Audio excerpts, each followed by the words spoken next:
Those in attendance, thank you. Closed session.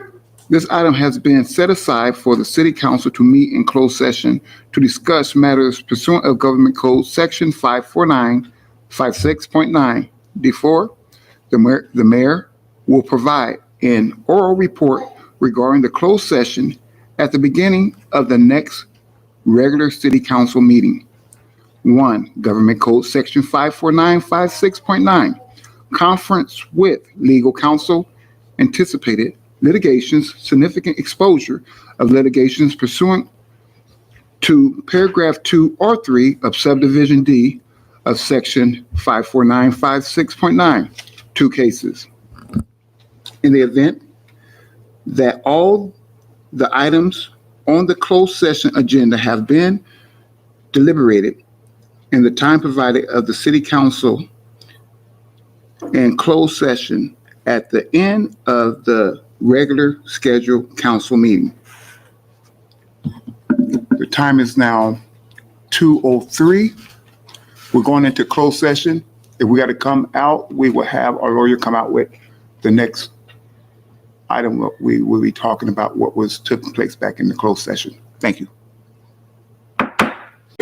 So, I pledge allegiance to the flag of the United States of America and to the republic for which it stands, one nation, under God, indivisible, with liberty and justice for all.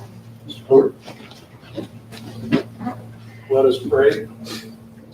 Lord, watch over the men and women in the military, our first line of defense for our nation. Watch over the public safety first responders, law enforcement, and firefighters, our first line of defense in Lemoore. And watch over the city council and staff and give them wisdom to conduct today's meeting and make decisions in the best interest of our citizens. In your name we pray, amen. Amen. Be seated. Roll call. Ms. Marissa?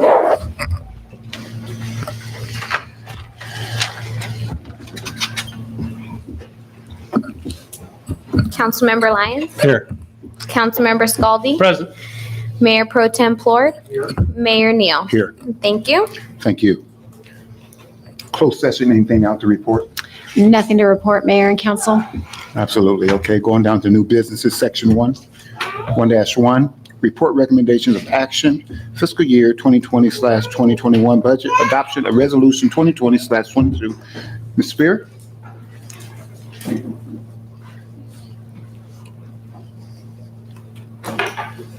Good afternoon, Mayor and members of the public and council.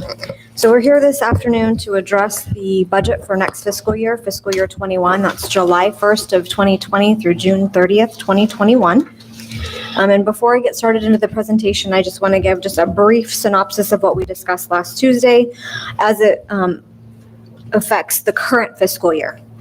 So currently, we expect that for the current fiscal year, we are going to have a deficit of approximately $2.1 million. That is the difference between our revenues and expenditures. If you'll recall, we brought a budget to you for the current fiscal year that was expecting to have a deficit of approximately 3.4. So we've gained about 1.3 over the course of the year. That's through things like holding positions vacant, the layoffs that the city did, not making certain purchases related to asset replacements, and then underspending in our departments. That's how we have achieved that 1.3. So that's important to note when we go into this year's review. So we anticipate that our general fund reserve balance for next year, going into fiscal year 21, to be approximately $5.2 million. So before we start, I do want to say a couple of things about the budget because there seems to be some questions about the budget document that have come to me via text today or just through general conversations, and then statements that have been made at previous public meetings that I think need to be clarified. The first is, it's my understanding, and I don't have social media, but there is a post that's gained some traction that the city has $100 million in reserves and that we could survive for 10 years without actually being bankrupt. I wish that were true. I believe the data came from our financial statements from the fiscal year 19 financial statements on page 4, where it indicates what our net worth is, if you will. It's important to note that that $132 million that's reported includes over $90 million in capital assets. That is all of our streets, our sidewalks, our city parks, all of our buildings, things that we have to apply a tangible value to, but money that as long as we're an incorporated city, we won't see because we're not selling those assets. So it also includes monies in our enterprise accounts that cannot be used for the general fund.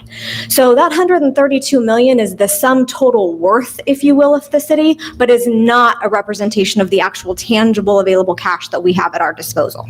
So I hope that helps. Additionally, when we talk about a reserve fund, that is our rainy day fund. So there was some concern from members of the public in the past that the city didn't have a rainy day fund or wasn't using it, and we are. That's the problem. So our rainy day bucket is getting smaller, and we want it to get bigger. And lastly, there was a comment made that we spent general fund dollars on the finance remodel, and we didn't. That was 100% paid for with development impact fees. So I just want to clarify that. And I'm sure there's others, but those were important when going into these next conversations. So there have been some amendments to the numbers since I was here on Tuesday, and I'm going to call those out as we go. So you should have a stack in front of you, and we have copies for the public if they'd want a copy that kind of goes through some of the changes that we've had to implement over the last couple of days. So the plan today is to walk through this document almost page by page. The department directors are here to give you guys some more feedback, both to you and the public, regarding specific line items if you have questions. So I'm going to start with the schedules so that you understand how to read the schedules, and then we'll start going budget unit by budget unit. Any questions so far from council? Okay. So included in the budget document is a copy of the current organizational chart. And then we're just going to move, there's a placeholder for the resolution, assuming we have a resolution today. And then the GAN limit, which is our appropriations limit for the city. That was reviewed by our auditor, if you'll recall, back in April, and passed with flying colors. So we have Schedule 1, which is the first schedule I want to talk about. This is the receipts and transfers. This is any internal transfer coming into the city or any receipt, any revenue that is being received. The first couple of pages are all related to the general fund. And those that make the biggest impact are located in the first two categories, the property tax and other taxes. So you can see that we go back as far as the 2018 actuals so that you can kind of see the projection of what the revenues have been doing over time. And as we discussed at the last meeting, the property taxes are reporting a little bit low. So these estimates that are in the fiscal year 21 proposed column, those are figures that come to us directly from Kings County. We ask them for the estimates every year because they are the entity that provides us with our allocation. So these numbers came from the county.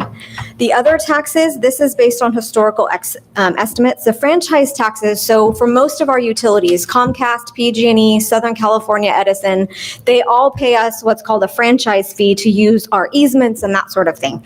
We get approximately $600,000 a year in franchise fees. The $1.8 million in sales tax has been the one that is the biggest question mark, in that we were originally told that we should receive about $2.1 million in sales tax for next year. But then, as many of you are aware, COVID happened, and so now our estimates have come in significantly lower. That 1.8, however, is a conservative estimate. I would expect it to go up, not down, in the next fiscal year. So especially with things reopening, we should hope to see that recover a little faster. And then the Prop 172 public safety, that is the proportionate share that the city receives for the state tax that's collected from the state. We have also been told Prop 172 has been affected by COVID, but that's also a conservative number. Licenses and permits is an interesting category because you have to understand that permits that are received for things like about midway through that category, you'll see account number 3040, where it starts with building permits, plumbing permits, electrical permits, mechanical permits, plan check fees. These are all fees that we collect for a service. So those fees can really only be used to provide that service. We can't charge more than it costs and then take that money and spend it on something else. However, they are in the general fund currently. I am working to fix that because I do believe they should be their own fund in the future. So when you go, and then again, charges for services, those are just additional charges. That's like when we rent our facilities, like the Civic Hall or the Vets Hall. We charge a fee when we get return checks, things of that nature. We have the motor vehicle in lieu, which is another high ticket item. It's account number 3755. This is the city's share of basically your DMV fees. And that goes to fund the police department. We also have contracts with West Hills and with other districts to provide officers to their campuses, and they pay us for that service, so those revenues are reported here as well. And then at the very bottom of the general fund section, before you get into the traffic safety fund, you'll see there's admin reimbursement. This is the estimate of what it costs each department to provide a service. So we reported a little differently now than we did in the past. In previous administrations, we didn't report out what it costs for a city department that provides another city service. So for instance, we didn't report what it really costs for the finance department to receive assistance from city manager and from the city attorney and from the city clerk, because they're all housed in the general fund. So if it costs money in the general fund, we're not going to pay ourselves. It's just money moving within the bucket. However, in order for the public and council to understand how much it really costs to operate a department, you have to know what that expenditure would have been. So if you look down at your administrative expenses and you read that last column to the right, you'll see that there's admin reimbursement shown as positive figures, and that means that those departments provide services to other city departments exclusively. And so those departments get a reimbursement, if you will, for their cost and their time from the enterprise accounts. So water, wastewater, sewer, fleet, golf, the downtown merchants, all of those other funds that receive the same services have to basically pay for those services. Those that are reflected as a negative value is what it would cost those departments to receive those same services, but they're from the general fund. So it's noted as an expenditure, basically. All in all, though, you can expect that next year in admin reimbursement, right now, we're expecting about $1.7 million in revenue. So we take $1.7 million from the enterprise accounts and we pay it to the general fund for our services. There is a council-approved cost allocation plan that creates all the formulas, which is what we use to create this document. My intent is to review that pretty heavily and come back to you guys with a revision during the next fiscal year to make sure that our metrics are still valid. So overall, the general fund is expecting to receive revenue of $10.57 million. That's decreased a little from last Tuesday.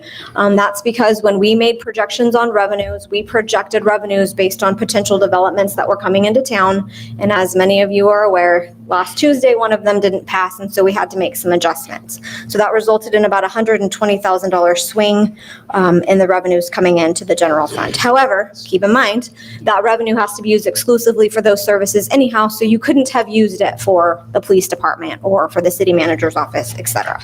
Question. Yes. One of the lines had annexation Annexation? fee, Mm-hmm. $11,400, $500. What happens if the annexation doesn't occur?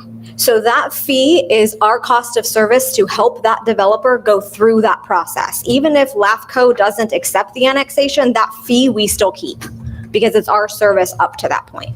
Okay. So how is that number determined? Work hours, total? In previous years, it's actual dollars because that's revenue we've actually received. For anything for next year, it's based on a historical average or depending on the projects that we think we might have in the pipeline that might require annexation moving forward. Because there was no annexation fee in previous years because I guess there was no annexation, so. Correct. Just popped up. And Okay. we do have one project that we believe will have some annexation fees for next year. Whether that project goes through or not, we don't know. All of these projections are purely that. They're just projections. I mean, they're not real until they happen. It's just we do everything we can to, our best guess moving forward. I'm going to move through these other funds relatively quickly, but I'll give you kind of an overview of where they come from. Fund 20 is traffic safety. The funds that come into this fund can be used for things that the PD needs or the city needs to enhance traffic safety. Radios, crossing guards, vests, anything that we can justify helps assist with traffic safety, motor officers, etc. So that's what those funds are for. And they come from fines and fees. And we receive those as an allocation from the county. So when those individuals are paying their fines to the courts, a portion of that goes to the county, and then we receive a portion of that. Fund 27, these are funds that come to us through KCAG. So Kings County Association of Governments, they're funding that the KCAG receives for road maintenance and things of that nature. Fund 28, we're not using any longer. Fund 29, we don't use anymore. Fund 30 is other grants. So if we were expecting a miscellaneous grant to come in, this is where we would put it, but we don't have any miscellaneous grants that we are projecting for next year. The LTF fund, Fund 33, those transportation funds can be used for road maintenance and street maintenance. And again, they come as a pass-through through KCAG. Fund 34, that's all your gas taxes. So SB1, which I'm sure you've heard a lot about, that's on here as well. That's the road rehab tax. So these are fees that we pay every time we go to the pump. A portion of it goes to the county, and then we get our portion. If we were receiving CDBG grants, then they would be under Fund 35. Fund 40 is fleet. We'll talk more about fleet when we get to their actual budget, but the revenues that you see reported here are actually it's the cost that every other department pays for service. So that 1.3 million is coming from every other city department that's paying for that service. Risk management. So again, the estimate is that next year it's going to cost us 1.24 million. Again, that revenue comes from every department that pays their proportionate share of that bill. The golf course is its own fund, Fund 45. So these are the fee. This is the revenue they receive from concessions, pro shop, and their greens fees. Water, refuse, and wastewater all receive fees from providing service. So every month that we send the bill out for utilities, their proportionate share of that bill goes into these buckets. The rest of this list from Fund 65 all the way to Fund 85 are all our capital or development impact fee accounts. So these accounts or funds receive revenue every time we collect a building permit fee or a mechanical fee, or when somebody comes in and pays their development impact fees for a subdivision.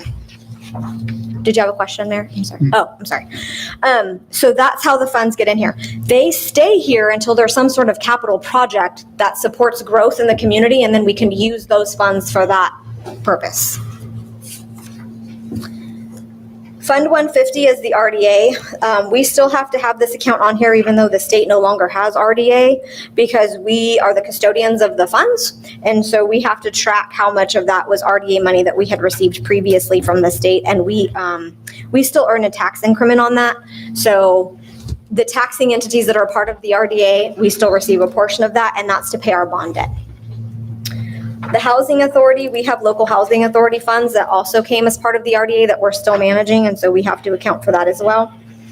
And then Fund 158 is the 2011 tax allocation bond. So that one, we only report revenues if we're going to receive interest, but I believe that bond is getting ready to dissolve. So starting with 201 all the way through 260, these are your PFMDs and your LLMDs, backwards. LLMDs first, then PFMDs.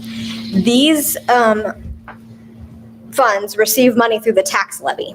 So we'll be going over the budgets for these as well, but just keep in mind that in July, we're coming to you with another engineer's report that's going to basically revise the budget for each zone in the LLMDs and PFMDs. So the budgets that were created and the revenues that are shown here are based on the current year's document. So overall, you're looking at $28 million in anything other than the general fund and $10.57 million for the general fund. So a total receipt of $39,306 for next year. So now that we've discussed the revenues, we'll go on to Schedule 2 and we'll talk about the expenditures. This is a roll-up summary sheet, and the back portions of the document get into more detail for you. So if you look at the very last column on the right-hand side, oops, there's a typo. It's 2021, not 20,201. So the top section, general fund, these are all your general fund departments. And the very last column represents the total expenditures estimated for next fiscal year. So you'll see that when you get down to the total general fund, we're looking at expenditures for $13,089,665. What this does not include is capital projects. And we'll go into that when we see the next schedule. And then the same thing happens on the bottom for anything outside the general fund. All those funds that we just talked about, if they have budgeted expenditures, you see them on this sheet. And I don't mean to go through this quickly. It's just when we start talking about individual budgets, we're going to go through those numbers in detail.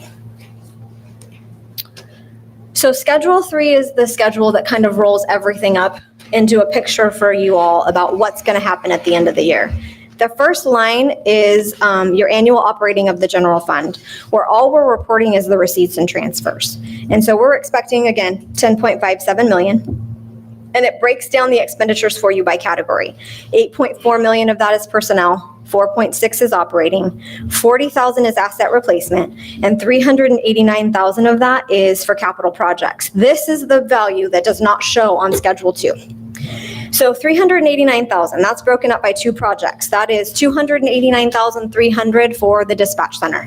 To date, no general fund money has been used on the dispatch project. We have used exclusively either grants we've received from the state or development impact fees that were eligible for that project. If we do not receive additional grants through the state, and we are working on that, then we can expect to spend approximately $289,000 from the general fund next year to complete the construction of that project. But we are still working on other revenue options for that. So total expenditures for the general fund is $13.47 million. So you're looking at a deficit of $2.9 million going into next year. Again, this reflects the worst case. If you look at this year, we budgeted 3.4 and we're down to 2.1. So there's always room for improvement as the time goes. And that makes the assumption that no revenues will come in higher than I've projected. That's never happened. So we can expect that hopefully there will be some movement in the revenues that will shore that gap. So the next line, the general fund reserve, shows you what your general fund reserve balance is going to be as of July 1st, 2020, assuming that all of my projections for 2020 are accurate. So we've got a few days left of some fluctuation. And then if you go all the way to the left, second column from the right, you'll see that $2.9 million deficit rolls down. And you'll see that at the end of fiscal year 21, we're anticipated to see about $2.3 million in our general fund reserve. But that's not the cash value. That's what we talked about last time. So there's money rolled up into this that cannot be used for all purposes. So in that general fund reserve balance on our financial statements, it also includes any money that's housed in Fund 82. Well, Fund 82 is your payroll fund. So every 2 weeks when we run payroll, we have to collect all the money from the employee checks that pay all of the bills. It pays the retirement, it pays the health insurance, it pays our taxes. Anything in that account always kind of has a rolling balance because we're still paying bills as the next 2 week cycle happens. So the financial statements are a snapshot in time. And at the time that they did our financial statements in 2019, there was $680,000 sitting there, likely because it happened right after we had done payroll. And we hadn't sent out the payables yet. So we can't include that as a cash value because that money is already accounted for future expenditures. So I'm estimating that our cash value is going to be somewhere around 1.5 million if we have a $2.3 million reserve.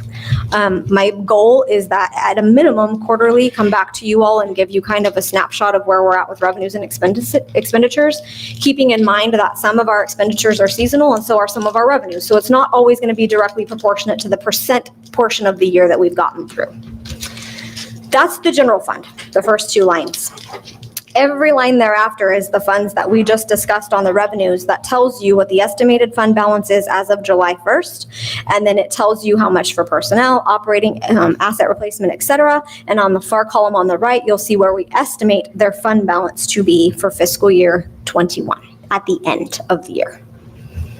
A couple of things to note on this particular category. You'll see that is this golf course?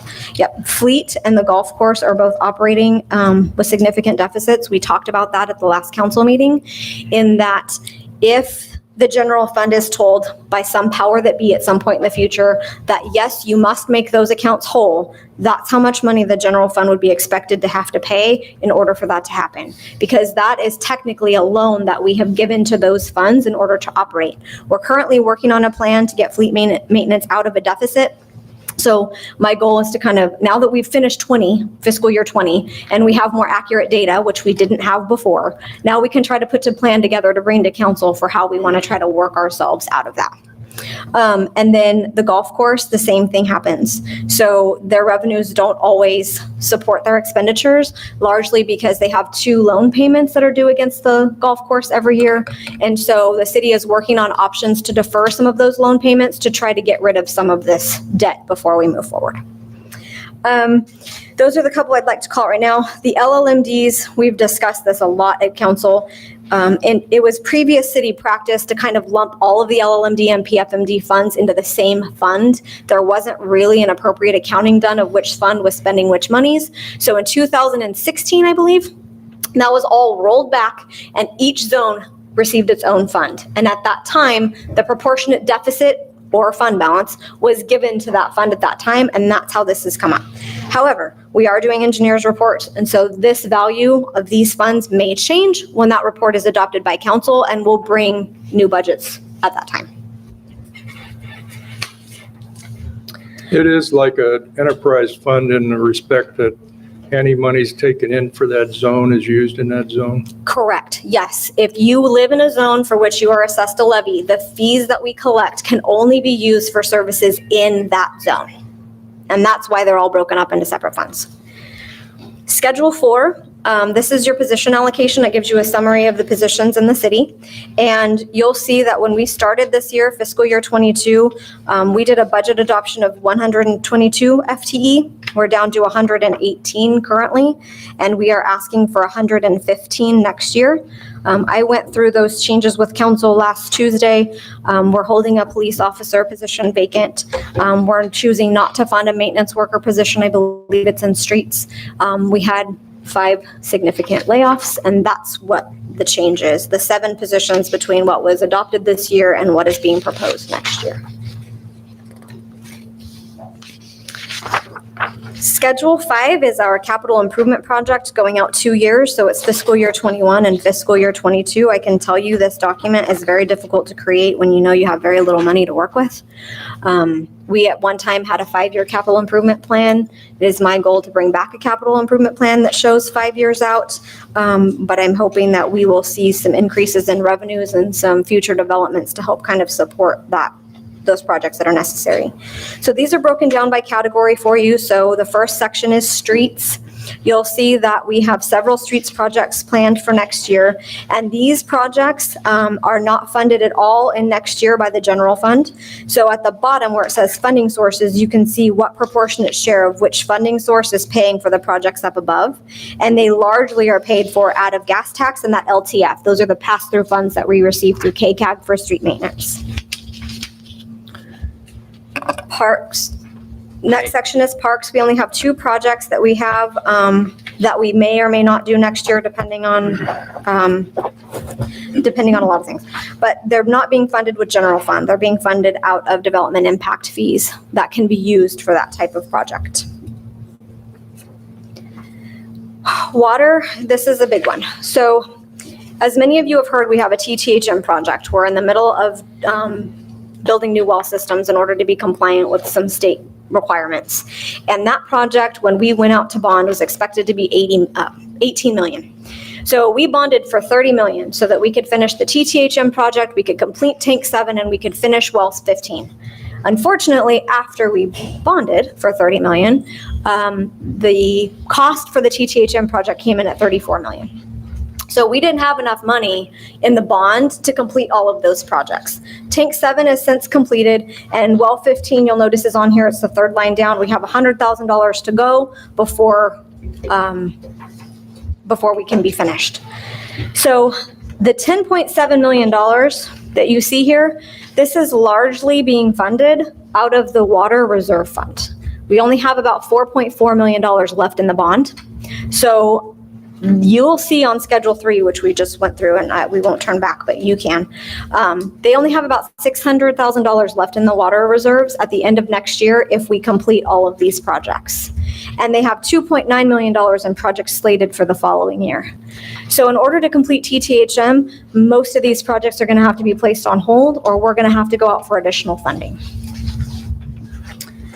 Wastewater, that enterprise account is healthy. They're anticipated to have a fund balance at the end of fiscal year 21 of approximately $4 million. So these are some sewer line extensions and some upgrades to some lift stations that need to be done to make sure that our sewer system is working appropriately. Refuse has a request, again, not general fund, that's coming out of the wastewater enterprise.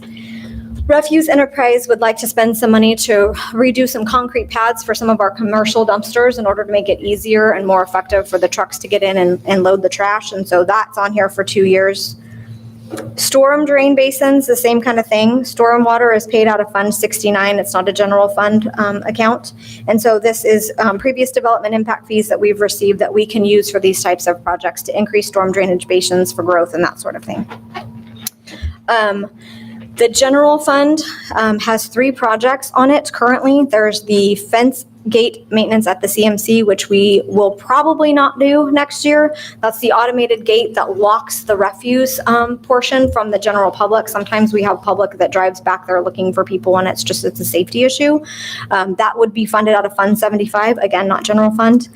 Regional dispatch, this is the project we just discussed. Of that 1.13 million, only 289,000 is general fund. The rest of it is what's remaining in the funds that we receive from the state, defeasing a bond and development impact fees. And then lastly, we have professional services. We have to do a regional housing needs assessment in fiscal year 22. That's not a 21 expenditure. It's on here because we're projecting 2 years out, but we are likely to receive some sort of grant funding. The county's helping us with that currently. And the very end of that particular schedule just tells you the sum total of what each fund should expect to pay if all of those projects are completed for the course of the next 2 years. Okay, now we are into the department reviews. And so I will, Nathan, do you want me to go over council? You want to do it? Yeah, we can start with that one. Are they up? Huh? Yeah, I can take it. Okay. Okay, so council's budget, count 4211. We currently have 4 or 5 seated positions. Just for the public, 4 seats are up for election this come November. But if you look at the budget, I don't know if anything stands out to you on the sheet she gave you, but overall budget for the council is up about $9,000, and most of that is in benefits that we don't have control over. It's up this year because in the formulations, we do have one member of council that is a classic employee, so it changes how the benefits are allocated by department, and that's the increase on council, or council would have been net neutral year to year. Do you have any questions on the council budget? If I can interrupt for just a minute, sorry, Nathan. I just want to point out, because this is important for all of the projects or all of the departments moving forward. The department heads didn't have any control over salary and benefits. So that's dictated by MOUs, by resolutions for unrepresented, by the salary schedule that's been adopted by council, and by the fees adopted by outside agencies. So when you see retirement under 4130, that is a figure that's established by CalPERS. The city has no control over that. Same as FICA tax and unemployment taxes. Those are rates that are established by the state. That's not something that we can control.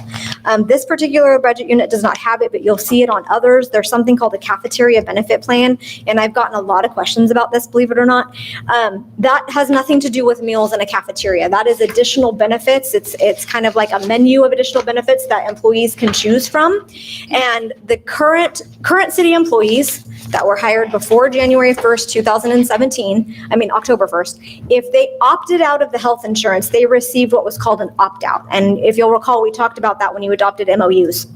The value for that is approximately $360 a month. That's not cash that goes to the employee, but it is money that they can spend toward additional benefits. So when you see a cafeteria line item on these budgets, that is the cost that the city pays because we've provided that opt-out to those individuals and they've chosen to elect additional benefits. Okay. I think I'm Question done. for the city manager then. Back to 4211, dealing with city council meetings and dues. It's up slightly, and I'm only assuming that is because just the economy, but I'd like to see it drop by not attending an annual conference this year. Okay, yeah, so what we've budgeted in that account is our League of California City annual dues, which is a fixed rate of Right. $11,000.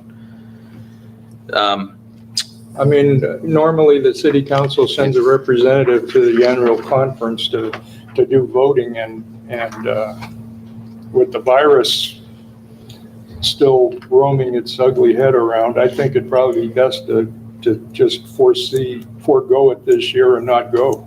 And that Okay, would so- save hotel expenses, fees, and other requirements of the, I would think that would come out of 4360. Yeah, we budgeted for the annual League conference in 4360, which is training, and we had anticipated on one person. We've cut that budget down year over year, or last year we budgeted 9. This year we're budgeting 6, so we cut it by 2 because we have council member training as well.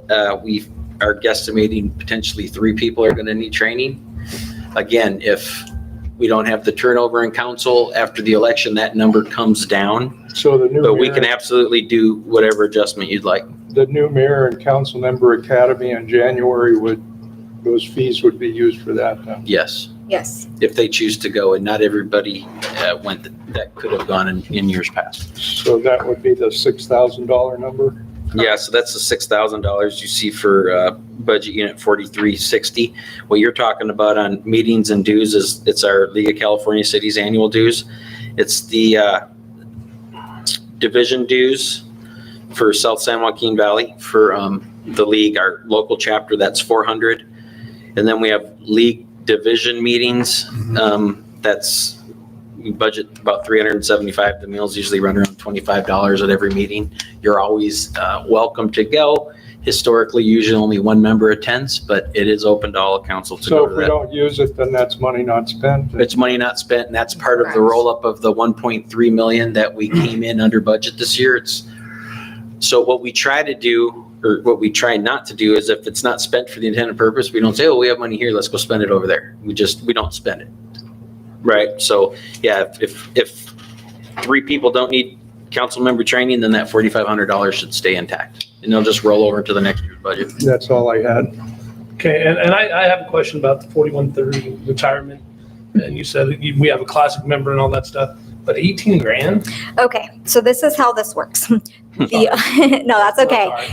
This is really, it's kind of complicated. So we have the general retirement that we have to pay. So whatever the percentage is based on the contract, that is the employer portion for everybody assigned to a contract, whether it's miscellaneous safety or classic or PEPRA. But in addition to that, we have that unfunded liability value that we keep talking about, which is how much above and beyond that we have to pay as an employer every year.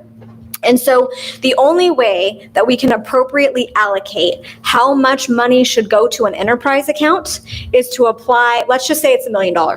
We have to take whatever that figure is for that particular category and assign it to every individual that has that contract currently. And then that share gets applied to that budget unit so that we know that water, wastewater, sewer, not golf because they don't have employees, but fleet, all of them are paying their share and the general fund isn't paying for it. If we didn't do something like that, then the general fund would foot the whole bill and that's too expensive. So largely part of this 18,000 is the unfunded liability portion for a miscellaneous classic employee. Did that answer your question? Yeah, that clarified it. I understand now. Thank you. Now, just for my own sake for clarification, because that's what the purpose of these meetings, does council wish to reduce the amount of money that we have assigned to city council trainings? I was recommending it, but I think we have to wait and see. I'd rather have it and not use it and then that'll help out later on. So the purpose of leaving it here is because we know there's a possibility that we're going to have several new members of council next year, and so it might be helpful. Yeah, but if you've never been to that academy, you don't know how valuable it is to a new council member. And it's something that they shouldn't not attend, but that's going to be up to them.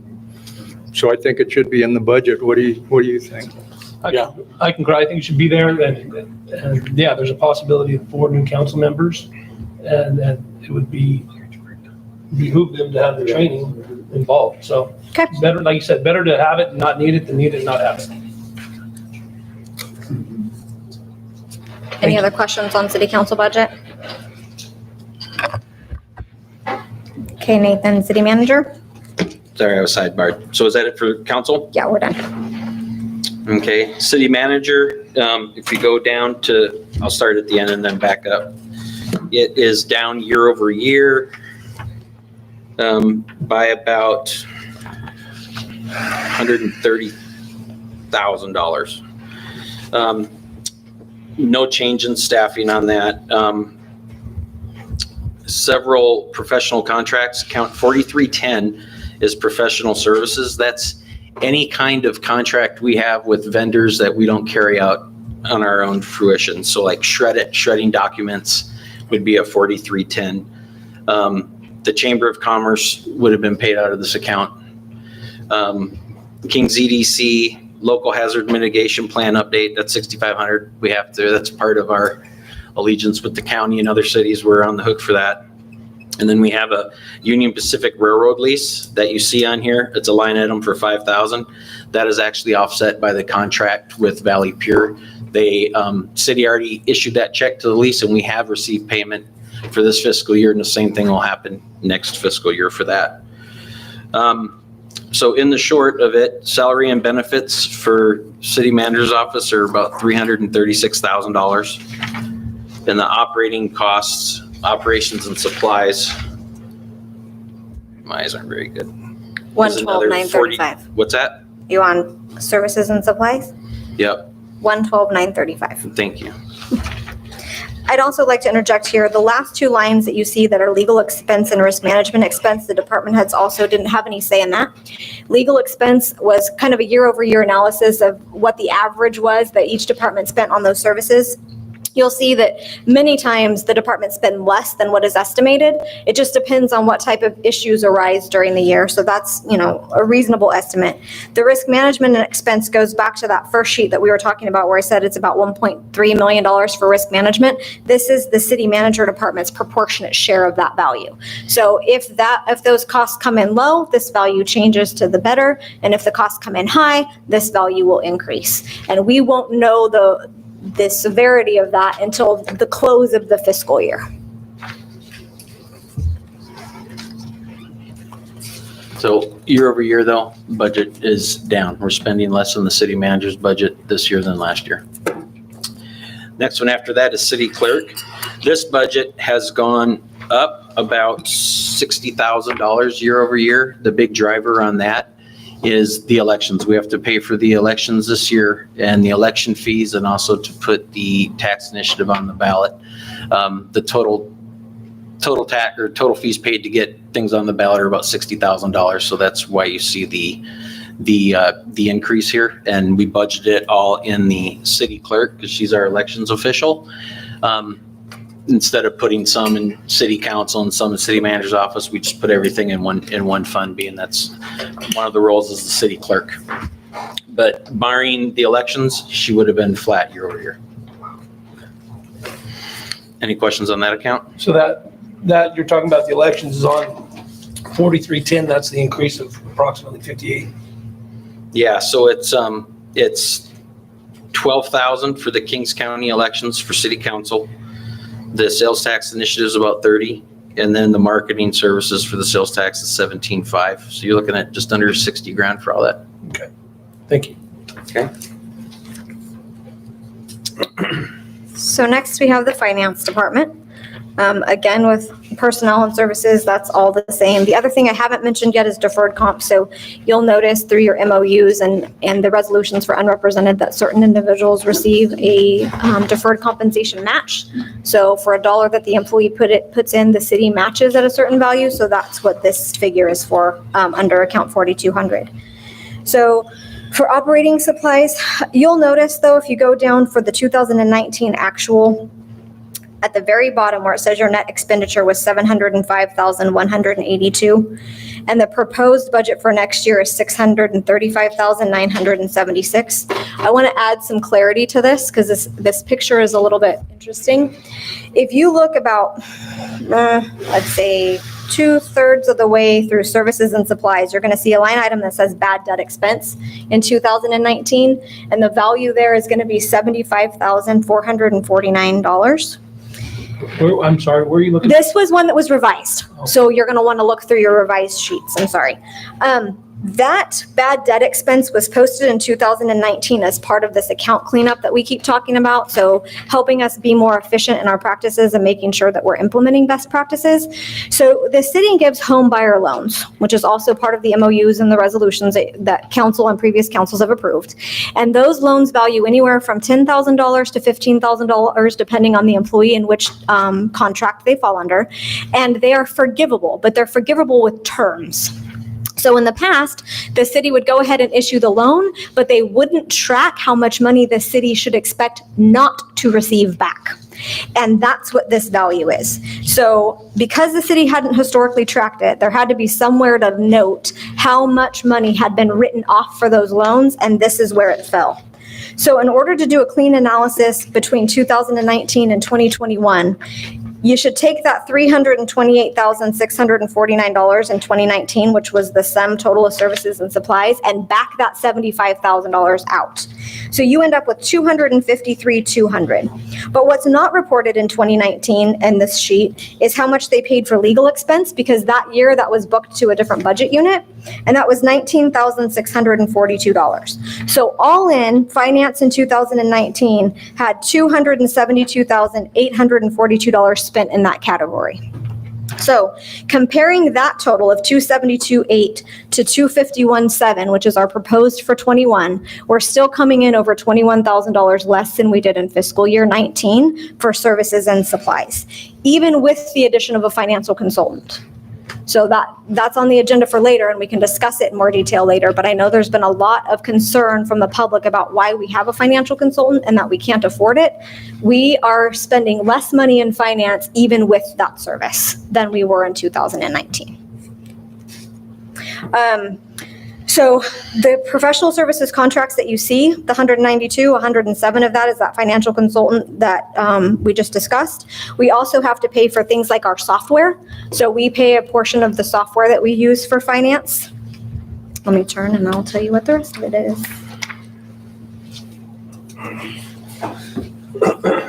Excuse me. It's our auditors and also our sales tax, so consultant. So most agencies use a sales tax consultant because otherwise you'd have to hire somebody that had extensive knowledge in such things. And so the sum total of that is $192,000. The rest of the expenditures going down stayed relatively similar to previous years, and in most cases came down slightly with the exception of postage and mailing. So postage and mailing is something that we kind of have to guess at because it really depends on how much is mailed during that year. And so we will probably come in far under 4,400. That's just kind of our worst case average, and that's why that value is there. And then legal expense and risk management expense are the same things we discussed before. And we also have bank fees and charges on the accounts that we manage. Are there any specific questions about anything on that particular sheet? Okay, I'm going to invite Ms. Hallwell up to talk about the community development budget.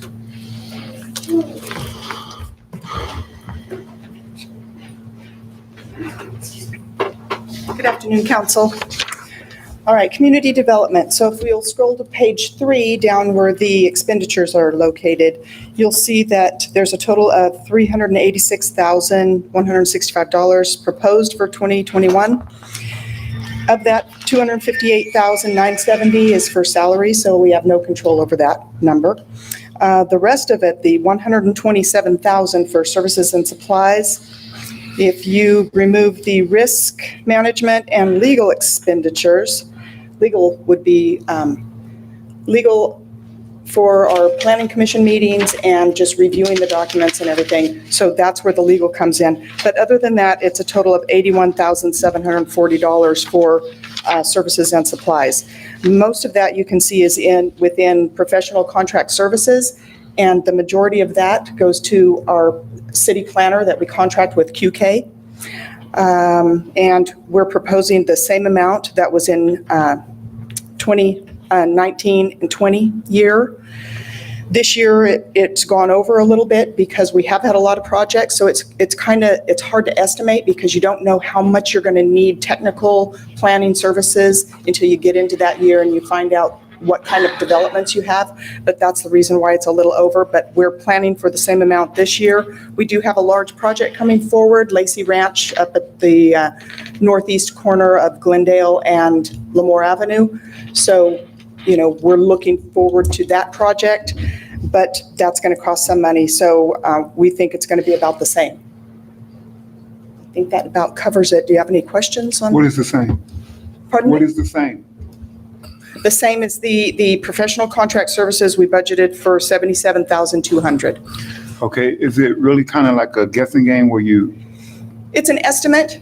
When you budget, you have to estimate how much you're going to spend. Not all of that, $77,200 is for QK. Some of it goes to KCAG because they do our local or regional planning services. So they bill out to the cities, all of the different jurisdictions, how much it's going to cost. And it usually runs about $6,000. Also, LAFCO bills us for their services. And so we budgeted $10,000 for So that. if I may, do they Yes. get the same, do KCAG get the same as what they got the following year?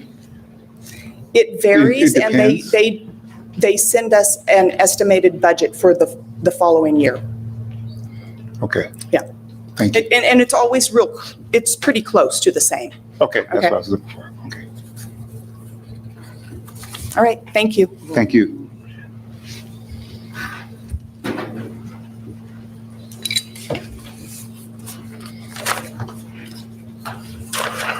So next you have facilities maintenance and council.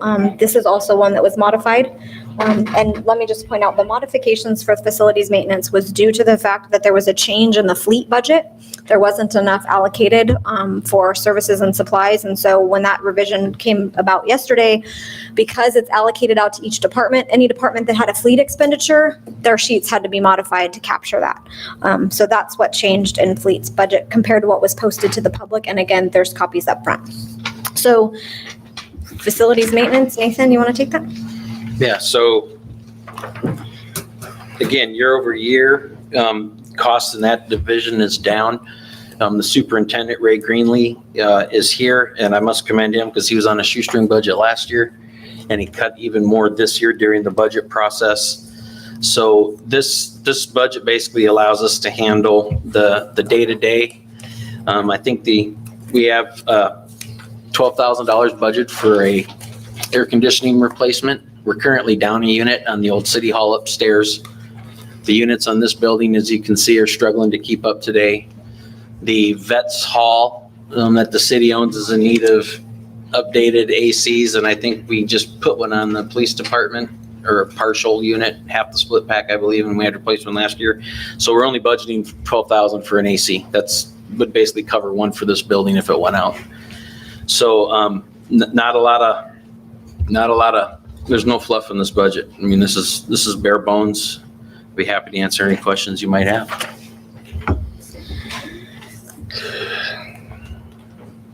Nothing. Do you agree, Ray, that there's no fluff in your budget?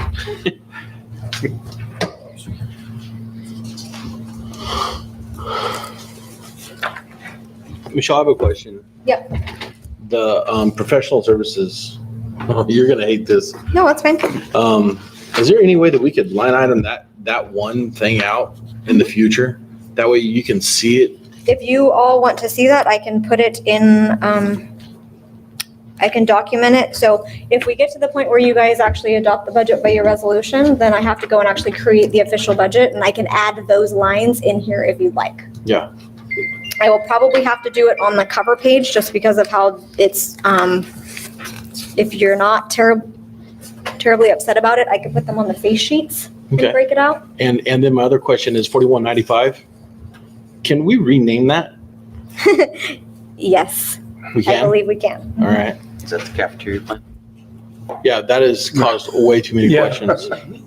It's misleading. The nice 4310 and It's rename. lunches. I'm kidding. Okay, yes, that can be accommodated. Did you want me to tell you what is in 4310 for building maintenance? Sure. If you, yeah, wait, how long will it take? In like 2 minutes. Yeah, please do. Okay, so that's Ameripride. So part of the contract for the employees that are employed by maintenance is that we give them uniforms. And so that's to clean those uniforms and the mats coming into the building.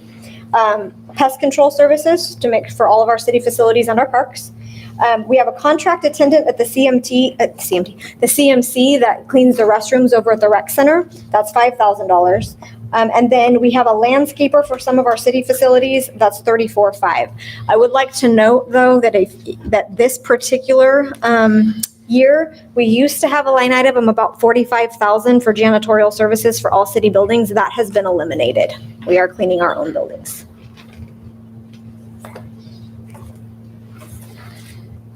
Anything else for facilities? Okay. So I'm going to invite Chief Kendall up to discuss the police department budget.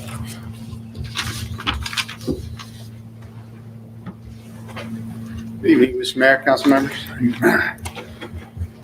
Just to kind of reiterate what Michelle said, we are going to go into this next fiscal year short one officer. We lost that position through attrition, not through layoffs or any other means. And again, just to the things like the salaries and the personnel services, taxes, we don't really have any control over. Things that we do have control over is our services and supplies, account 4220. Those are all of our operating supplies like ammunition,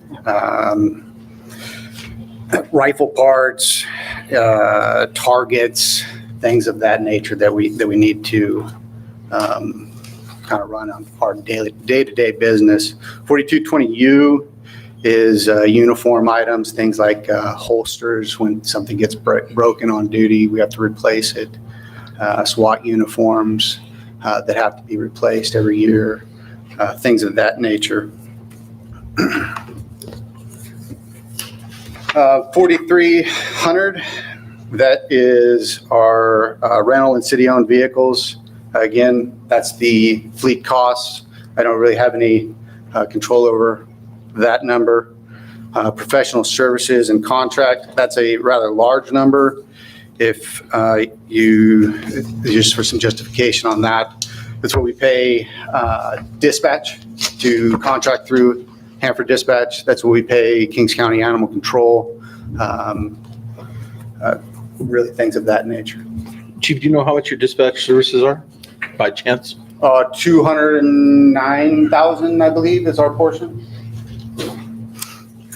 I believe the total city portion is 485,000? Yeah, it's approaching $500,000 for dispatch services out of Hanford.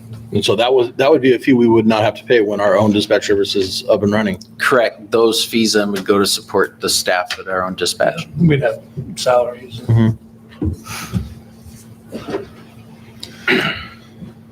4320 is meetings and dues.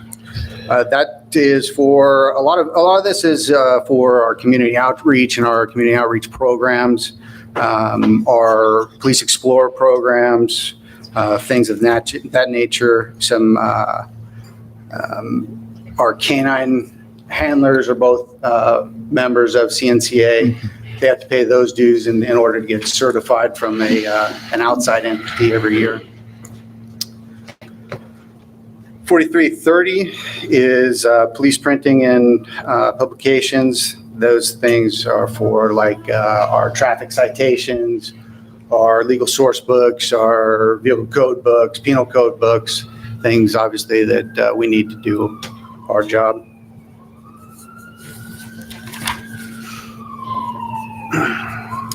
Again, the postage and mailing that's stayed relatively consistent. That's a ballpark figure, but when we have to send something out certified in mail. 4340 utilities. That's those are for things like Verizon or for Comcast, Verizon being our connectivity for our MDTs in our vehicles, our cell phones through FirstNet, and our cable fiber through Kings County.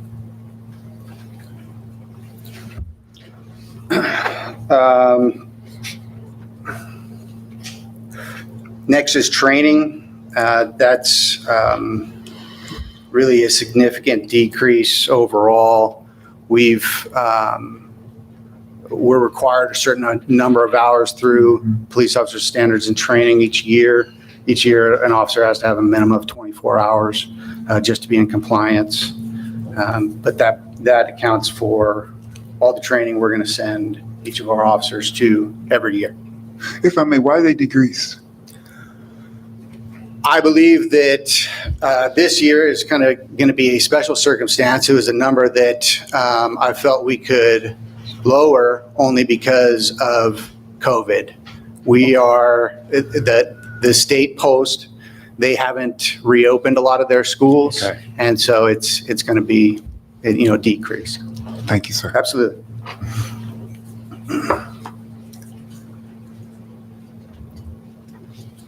For account 4380 is rentals and leases.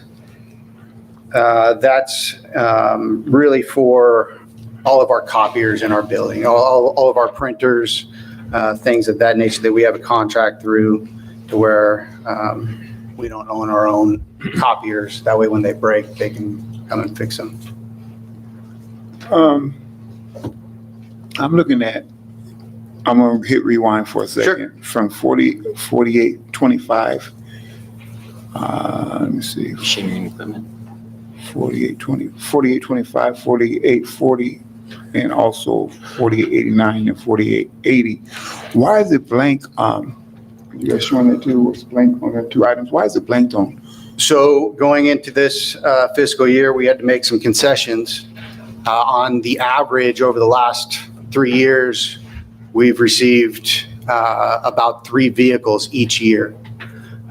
We're asking through this year for 1 vehicle, and we're going to try to do our best with maintaining the fleet that we currently have. This isn't a long-term solution. Those vehicles are going to take on extra miles, and but we're going to do the best we can. So we didn't ask for any additional vehicles through the asset replacement fund for those. That's why it's blank. Thank you.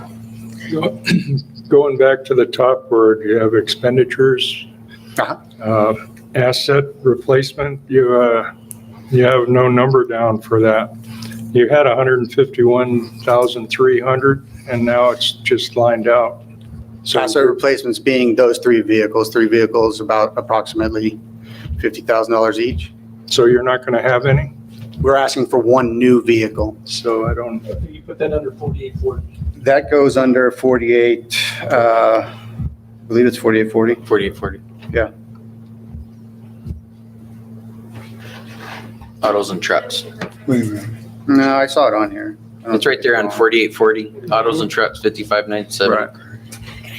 Absolutely. Just to clarify for council members of the public, when they're asking for a new asset, it goes under the services and supplies section. So either under 4825 machinery and equipment or 4840 autos and trucks. When they're asking to replace an existing asset, it goes under the asset replacement because the old asset gets disposed of and the new one replaces it. That's why the categories are different. So in this case, the chief is asking for one new vehicle to add to his fleet, and he's going to maintain the 3 old ones, hopefully for another year, and try to help our revenues recover. Okay? Thank you.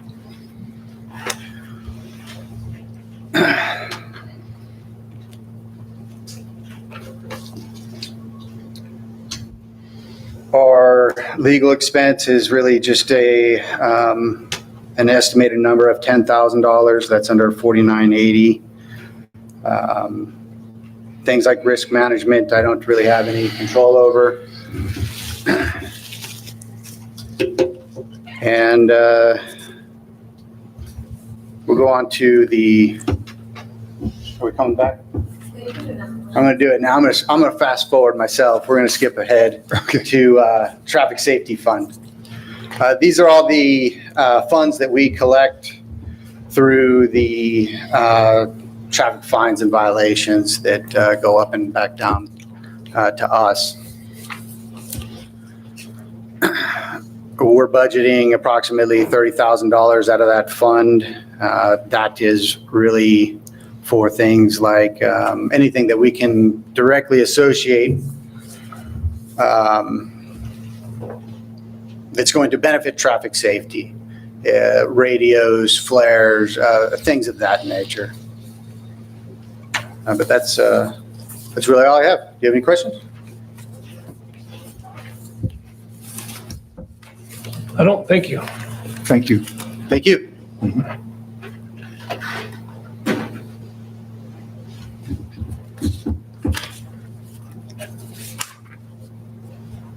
So we have Chief German here, so we're going to call him up to review the fire budgets. Afternoon, council members. Be gentle to me. This is the first time I've ever done this.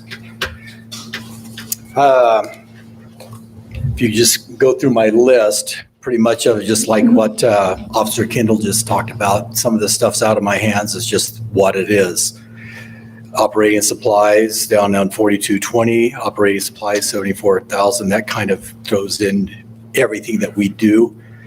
4310, professional contract services, 228,000. 140 of that is our share to City of Hanford Dispatch to take care of us. Once again, one of you asked or made the comment that that'll go back into our pocket for our dispatch center, and it will.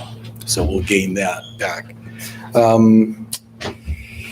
It's all pretty well self-explanatory. Not a lot has changed over the last couple of years. We do have training. We have the weed abatement. They talked about taking it out. Risk management expenses kind of out of my hands. CIP asset replacements. There is nothing there because we are not going to replace anything. The machinery equipment asset replace, the 9,000 that you see there. A couple of years ago, is that right, Michelle? We made a little fund. Our turnouts and things cost us about $3,000. So what the city came out, and they expire after 10 years. Not our rules, it's OSHA rules, NFPA rules, everybody's rules, they go. So what the city came up with is every year they're going to throw a little bit in the kitty to keep for us. When we reach that point to have to start purchasing, we have money there. We don't have to budget it.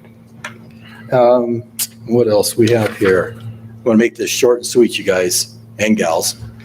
And personal services kind of out of my hands. Services supplies out of my hands. Ambulance fines. Ambulance pays us. They have to respond within a certain amount of time. When they don't make that time, they get fined, and that money gets divided up amongst Kings County, Hanford City, and ourselves. And that's just, it kind of accumulates. The only thing I can spend that on is first aid or that kind of stuff. I'm using it right now. We've created an EMT class, and we're using that to pay for that. And that's about all I've got. Bare bones budget. very much. What would the budget be if it wasn't a volunteer fire department? So It'd be closer to PD's budget, 6 million or 5 million. It whatever scares they me. like. Yeah, Thank you for your service. you bet. council, at a bare bones minimum, if we were to just go out and contract for like a 2-man county coverage, it would be a minimum of 1.2 million for just 2 people. So we're having service rates of medical aids, 6, 7 people showing up at a minimum. Fires, over 12 people show up. We had a fire downtown at one of the local businesses, an AC unit had an electrical fire, and I want to say you guys were on site within like 2 minutes. Yeah. That's pretty impressive. I mean, they're only 2 blocks away, but they still got to get there from their house. So the value that the volunteer fire department adds for the cost is invaluable, I guess, is what I'm trying to say. So thank you. One of the points when that comes up from the public, it will ask me every once in a while. And he's right. I mean, we've been described as the clown car. We roll up into a fire and the doors open and we just keep piling out. But if you had a county 2-man station roll in or contract, those 2 guys, if it's a kitchen fire, bedroom fire, they cannot make entry into the building until there's 2 others. It's 2 in, 2 out. Again, it's not our rules, it's the state of California rules, NFPA rules, that. So there's a very good possibility if those 2 people came up, they could spread their hoses out and everything else, but they could not do anything about that fire until more people showed up. So when we roll in and 8 of us pile out of that truck, we're able to attack it from any direction and inside, outside, whatever it needs to be. And that's what we pride ourselves on.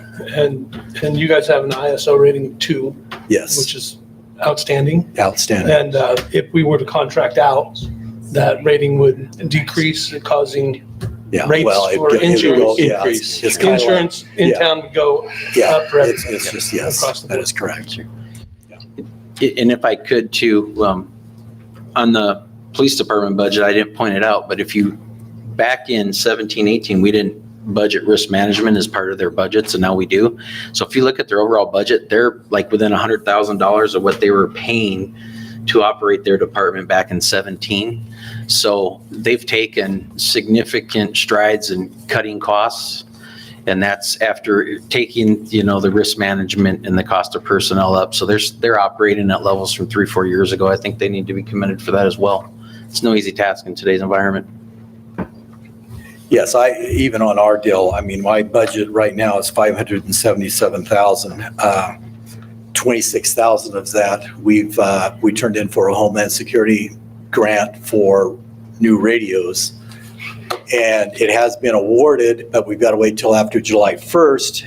It's gone through the process and all that. But part of that is we have to pay for it up front, and then they reimburse us with the check. So that's when it says 577, it's really, we're right back to where we normally are, the 550 numbers. Thank you. Let's hope for that check. Thank you, Chief.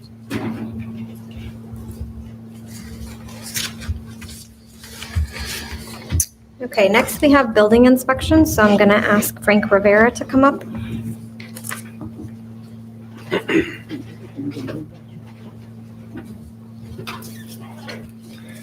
Good afternoon, Mayor and council members. What I'm going to do is just highlight the items that are significantly more than the previous years. But if you have any questions about any, please feel free to ask me, and I'll give you any information you'd like.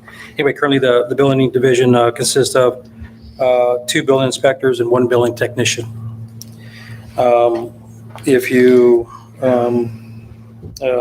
as Michelle had mentioned earlier, this year the building division has exceeded in revenue. So basically, we should not be taking in more than we expand. So that's why this year we're spending a little bit more on vehicles and those kinds of things to kind of shorten the gap. But if you notice under professional contract services, there's a big jump there. The reason for that is that we have budgeted a contract inspector who will assist the building inspectors roughly 3 days a week for hopefully a whole year. And so that is the brunt of that. Professional contract services is also Interwest Consulting. We send any plan, commercial plan, fire sprinkler plan, anything that has to do with commercial or requires a engineer to review, we send to Interwest Consulting. So that number is always kind of I guess we try to think of what kind of development we may have that year and put a number to it. So, and then also we have Gary Buffkin, which we have a building permit program, which we have a number in there just in case we need to call him to troubleshoot our program if we have problems with it. By looking at the budget, I mean, we're pretty lean. We've always been lean. We have training only because the inspectors have certification, which requires them to have ongoing units.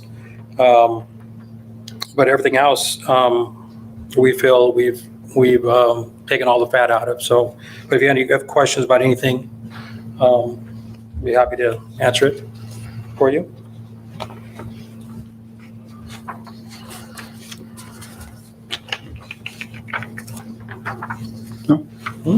No questions? No questions. Okay. Thank you.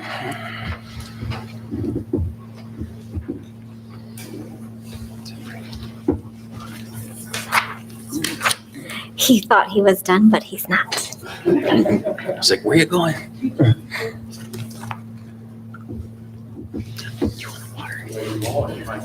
Oh, you're next. Public Works. All right. Public Works. Staff, one Public Works Director, Management Analyst, Office Assistant, and we're looking at hiring a Public Works Inspector, which we have not filled in a couple of years. So we hope to fill that this year. Again, just going through the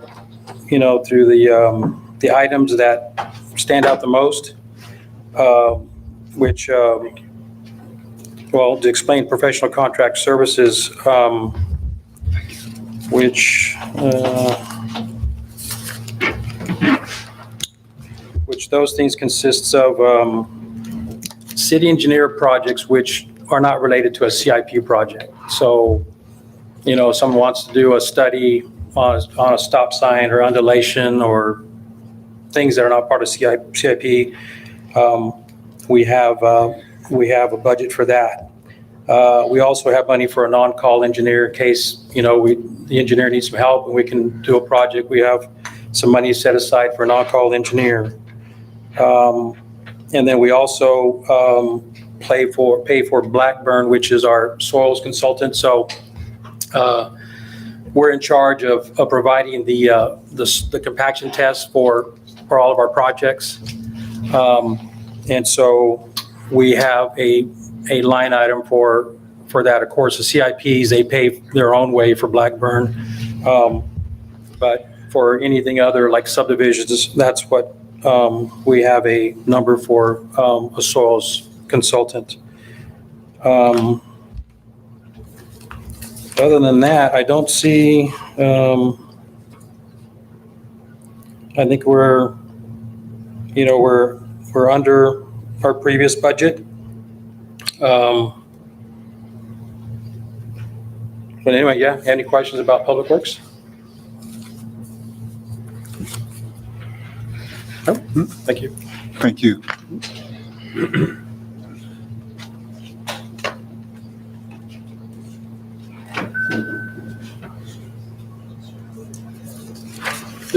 Who's doing streets? I'll do streets.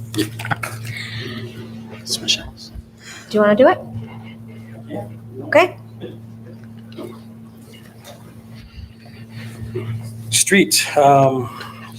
We have 4 positions allocated in the streets.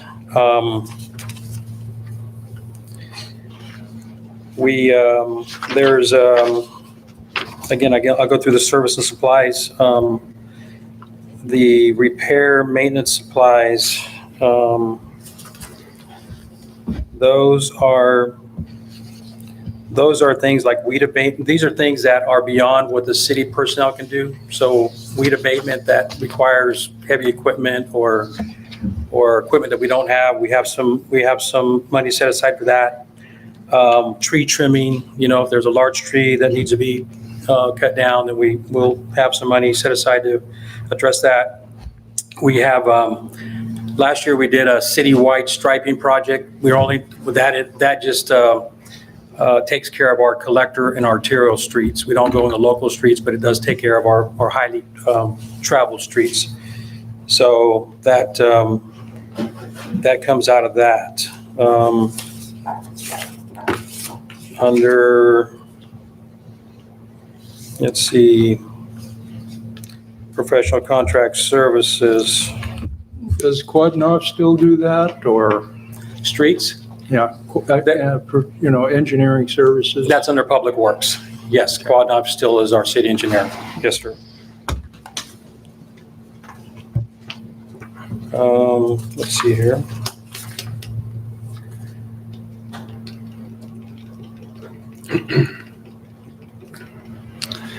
We have street repairs and maintenance supplies.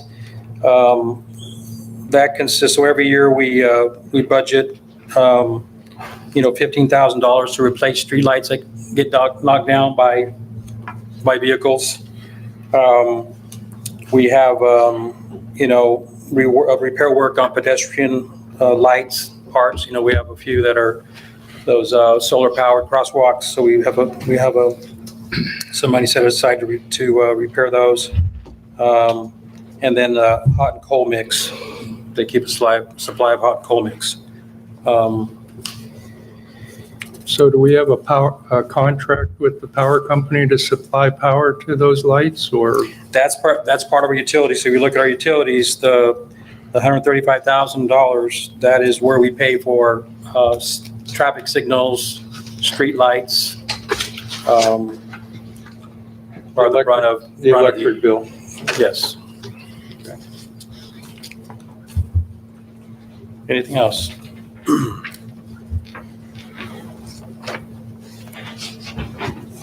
Any questions?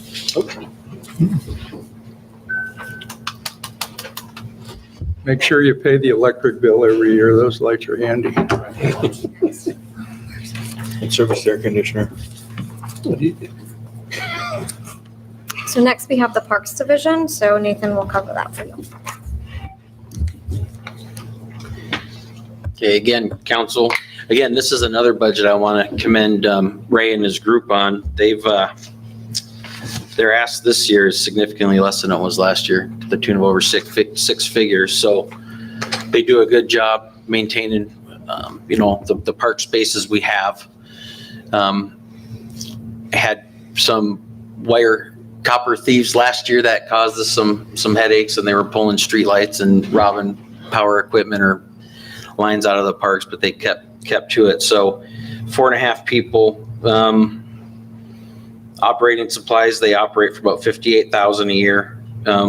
For pest control and things, we do farm out some professional services to the tune of about $18,000.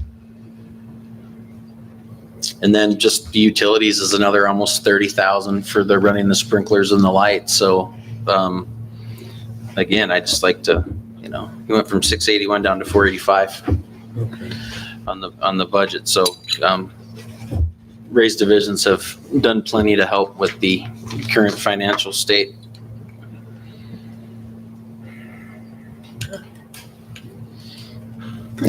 Any questions?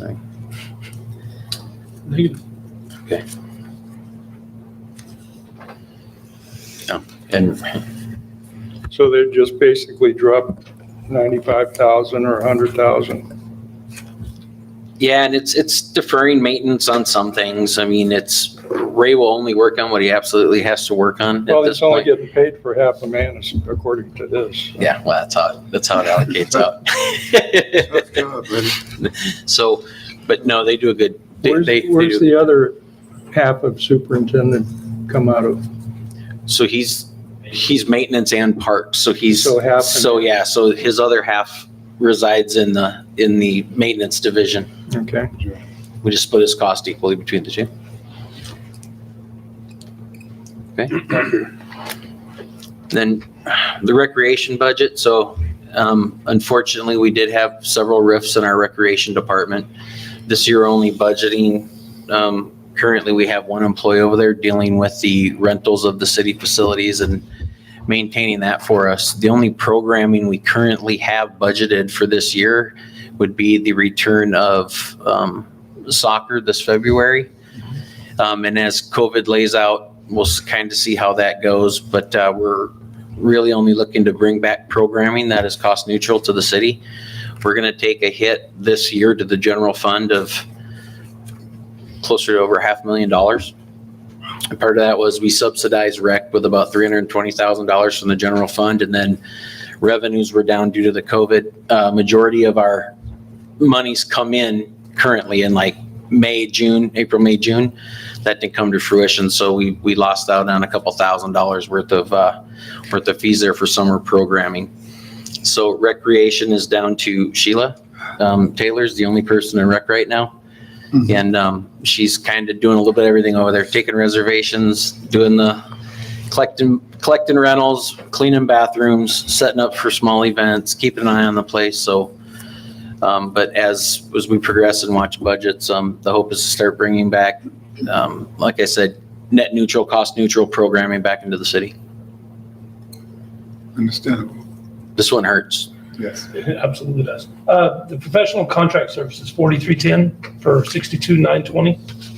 Yeah, that is actually because we have contracts with independent instructors that come and teach classes. And so what happens is we collect the fee for those classes and we could keep a small portion, and then we have to pay the instructors. So that expenditure comes out of that account. There's a revenue on the other side that accounts for our portion of that. So that's not general fund dollars going to pay that value. That's collected from cost of courses. And I don't even know if this is the time, but if we get done with this COVID stuff, or I don't know if we'll ever get done with it, but if it relaxes a little bit, and I know obviously we're talking about budget, but we got to have something for these kids, man. One person's not enough. I work at an at-risk high school, and a lot of them make choices because there's nothing to do. And you said it's somewhere we don't lose money, but providing an essential Chief service. Kindle, how much these guys cost to be in jail or prison or the youth facility, and I think it's an investment well served. So I know we had to cut some money, and COVID's around, so we can't really have kids anyway. But I would like to say that if we can get rid of this COVID and open some stuff up, that we need to find something for these young boys and girls and even older boys and girls to do. And I'll just go on record saying that one person with that responsibility, I think it's an injustice to the youth of Lemoore. So, thank you. Okay, so information technology, we have one individual, an IT analyst that serves all the IT needs of the city. Services, personnel services, it is what it is. So operating supplies, this is everything that we need. So it's batteries for servers, it's replacement servers. In this particular case, you'll see a jump from fiscal year 20 to fiscal year 21 because there's a request to replace several computers that are due to be replaced next year. This is again a worst case scenario. If every single one of those computers fails to make it throughout the year, we'd be required to replace them. But the goal is not to replace all of them at once. It's to try to make it as far through the year without having to do that as possible. Professional services contracts is, oh, sorry, my paperwork is stuck.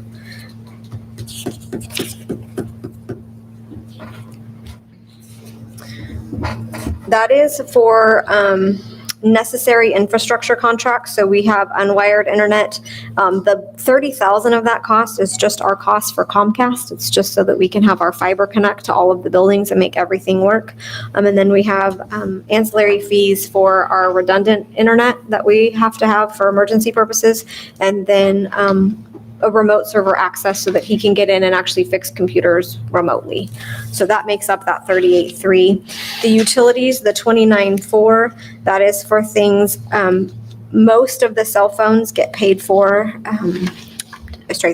We have our phones, our desk phones, that contract gets paid for out of this budget unit. And then he pays for all of the AT&T fax lines for the whole city out of this budget. And then risk management, we've talked about that. Are there any particular questions about this budget? Okay. So moving on to the last general fund department that we have to speak about today. This is the Human Resources Division. We did have a layoff in this particular division as well, which is why you don't see any personnel expenses for next fiscal year. So operating supplies, like everyone else, it's copy paper, et cetera. Let me get my notes for you.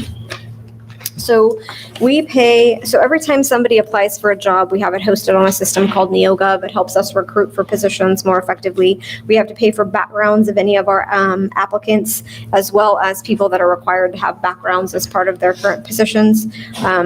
We have fingerprinting requirements, and then we have DOJ exams that have to, not DOJ, DOT, Department of Transportation physical exams that have to be had by all of our Class B drivers. And so this $19,000 pays all of those fees throughout the year, including the DOT requirement for mandatory drug testing. And then legal expense, this is because, especially in years where you have negotiations, the legal fees in order for us to get through HR purposes is more than most departments. So we're on track to spend about $60,000 this year, maybe more with negotiations. And so we've estimated about 90 in the following year. Again, if things are quiet and things don't happen, then we come in significantly under that value. Any questions? Okay, so now we are going to move on to the enterprise accounts. And so first we have the golf course. Nathan? Okay, golf course for next fiscal year is basically proposing a base of 1.5 million to operate.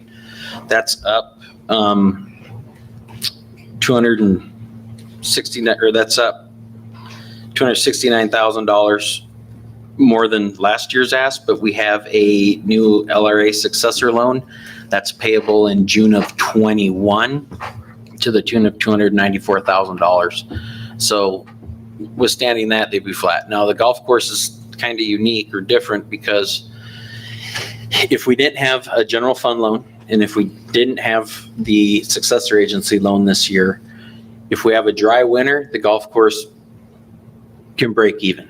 If we have a wet winter and plays down in the off seasons, then we usually lose, $50,000, $60,000 a year. But these loans are really putting the damper on it.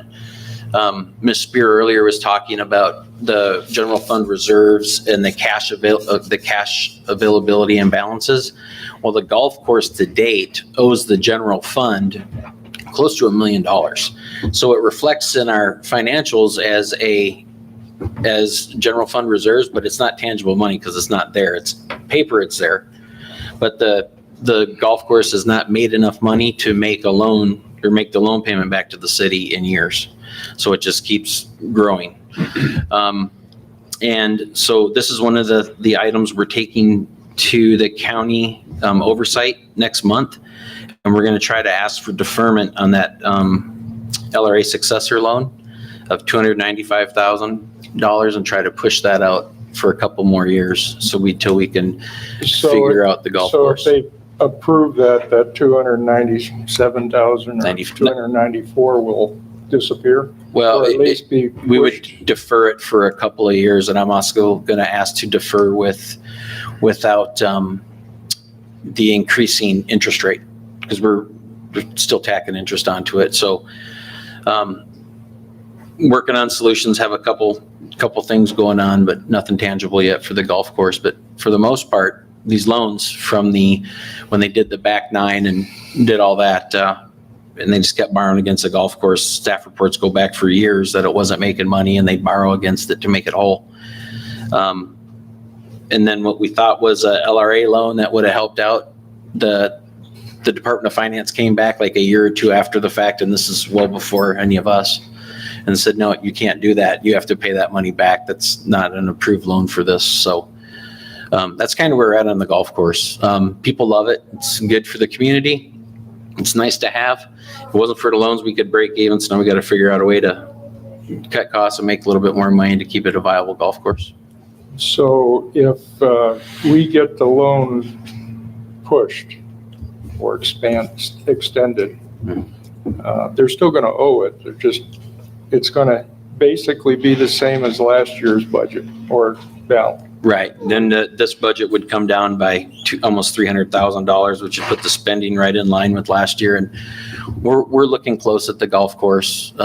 I've asked the pro out there to start scaling back on some of the stuff in the pro shop. Pro shop does make us money on merchandise, but we carry so much inventory that we're carrying balance on the books.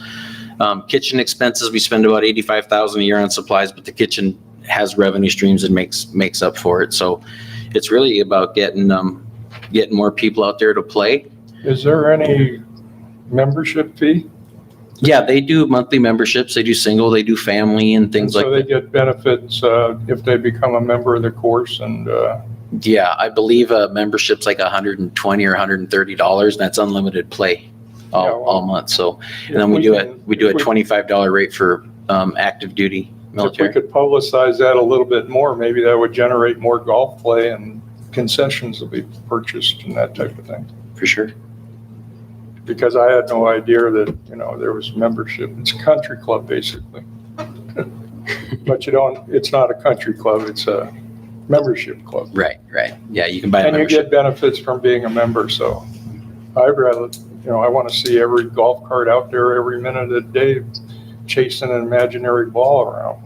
Yeah, and I don't know if I'll mention it now, but once we get an approved budget, when we were going through negotiations with the bargaining units, we did come up that we're going to give every employee and every city council member 8 rounds of coupons for 8 rounds of golf at our local golf course. So the hope is that we get some people that don't play golf to get out there and try it and like it. Maybe they become repeat customers and bring some friends and family out that maybe not have golfed to see the course, promote the course. And of course, while they're there, we're hoping they'll have a hamburger and a soda, maybe a cold beer. That all helps with that bottom line, but it's just to kind of promote it. We did a 1-year contract, a lot of our bargaining units, and so we were just trying to find a way to give a little bit of something, and you guys were gracious enough to allow us to do that, so I appreciate that. I'm sure the employees will appreciate it too, and they get their free coupons. It is a drag on the general fund though. The golf course, yes. Yeah. So what we want to do is promote it so we have less of a drag on the general fund. Correct. Is it currently open just to Kings County residents? I know that for a little while. Right when they reopened, that was one of the things. Yeah, that we opened it up to anybody. They should still be operating under the same. I would have to double check to see if we've relaxed that. Okay. As of right now, I do not believe we are, but I can't say for certainty.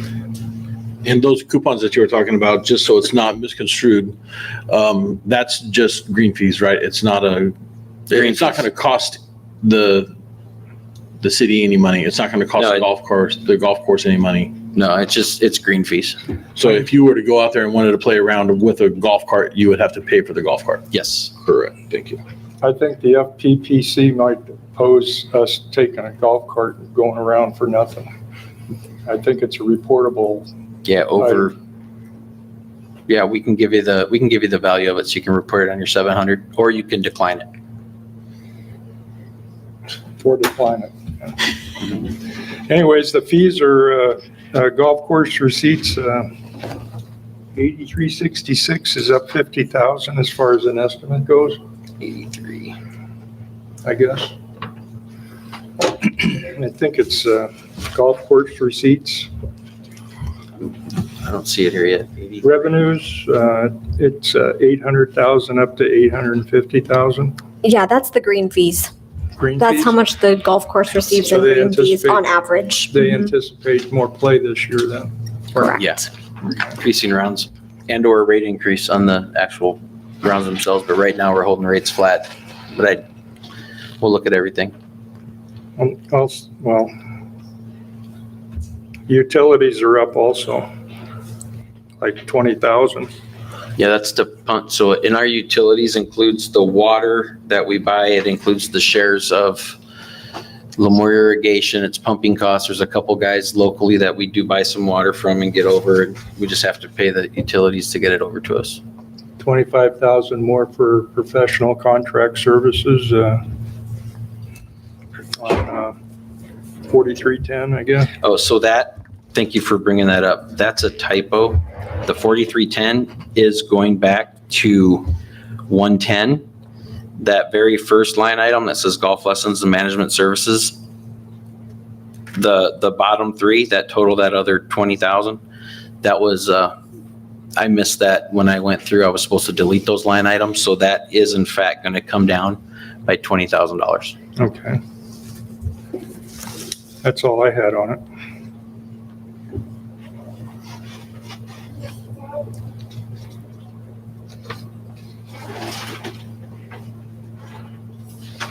Next, water, I guess. Yes, next we have the water department.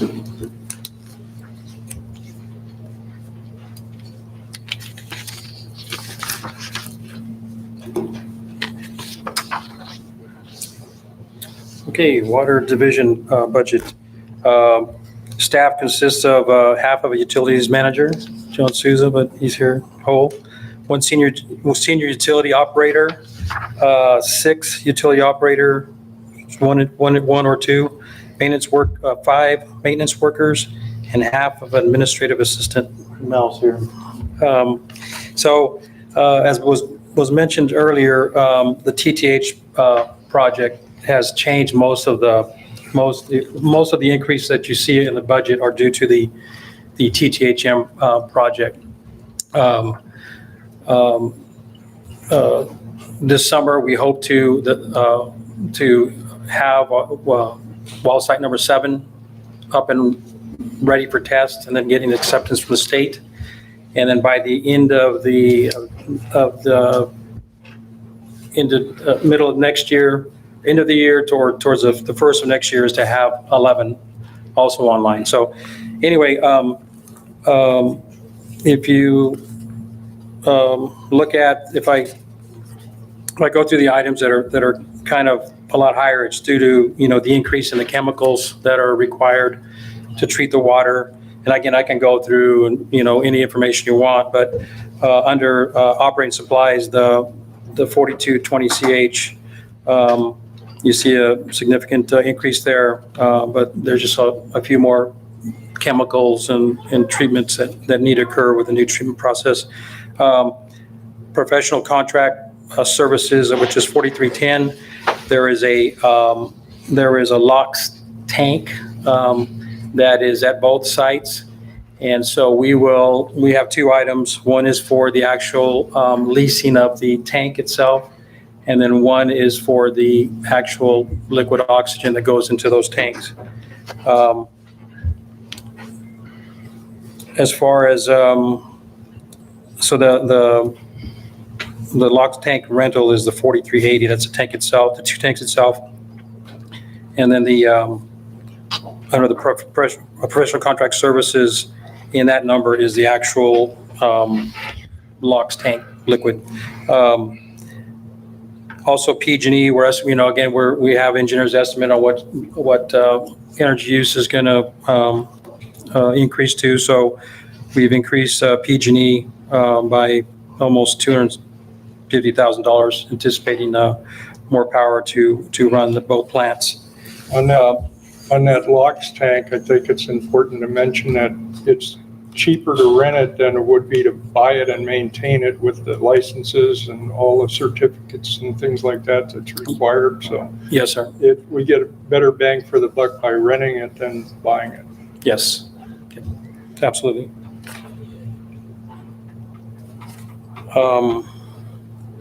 As Michelle mentioned earlier, $7 million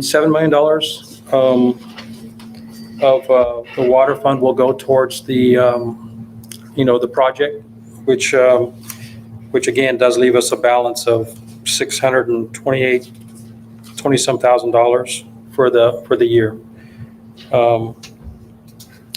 But anyway, I don't know if you have any specific questions. Again, Utility Manager John Souza is here. answer any questions that you might have.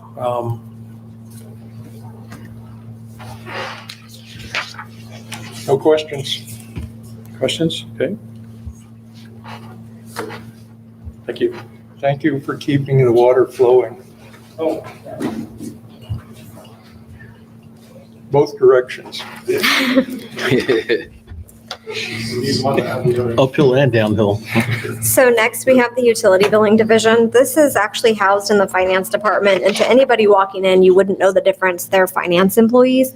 We allocate for them separately because 100% of the cost of the services for utility billing is paid for by the enterprise accounts. So we have 3 positions housed in utility billing. It's the 2 account clerks, and then actually we have 3 account clerks. One of them is assigned exclusively to actually processing the bills, so they work with the meter readers and doing that sort of thing. The contractual services that you see there is, again, the portions of the payments for the software that we use to run that process. I'm gonna try to find it for you.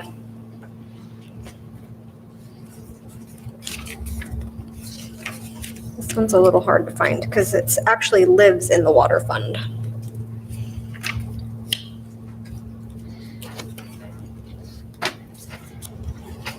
Bear with me, I apologize.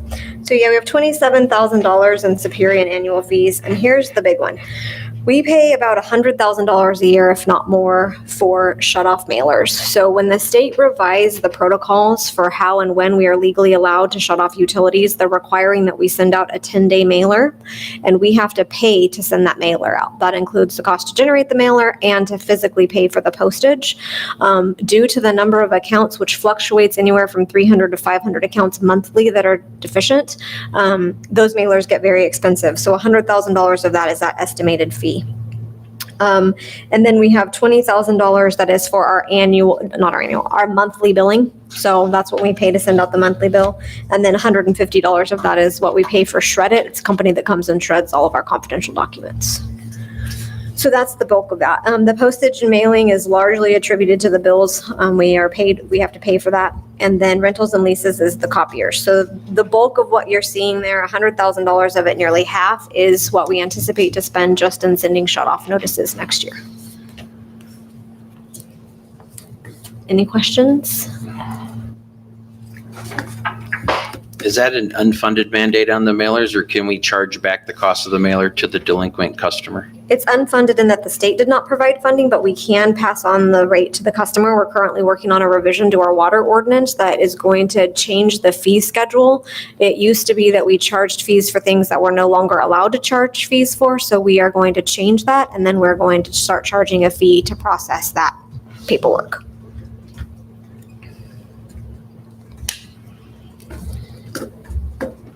Okay, moving on, refuse.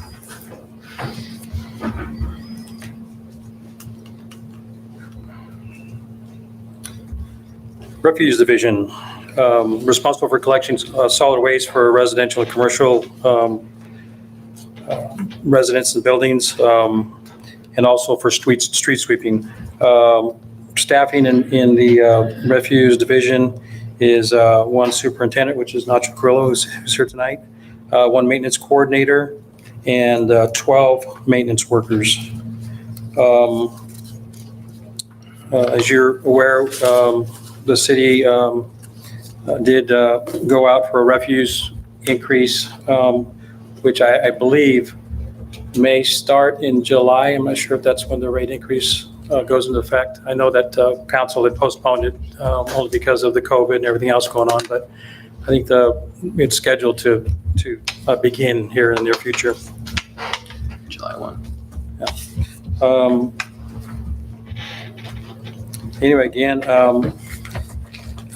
refuse is really this year trimmed down as much as they can.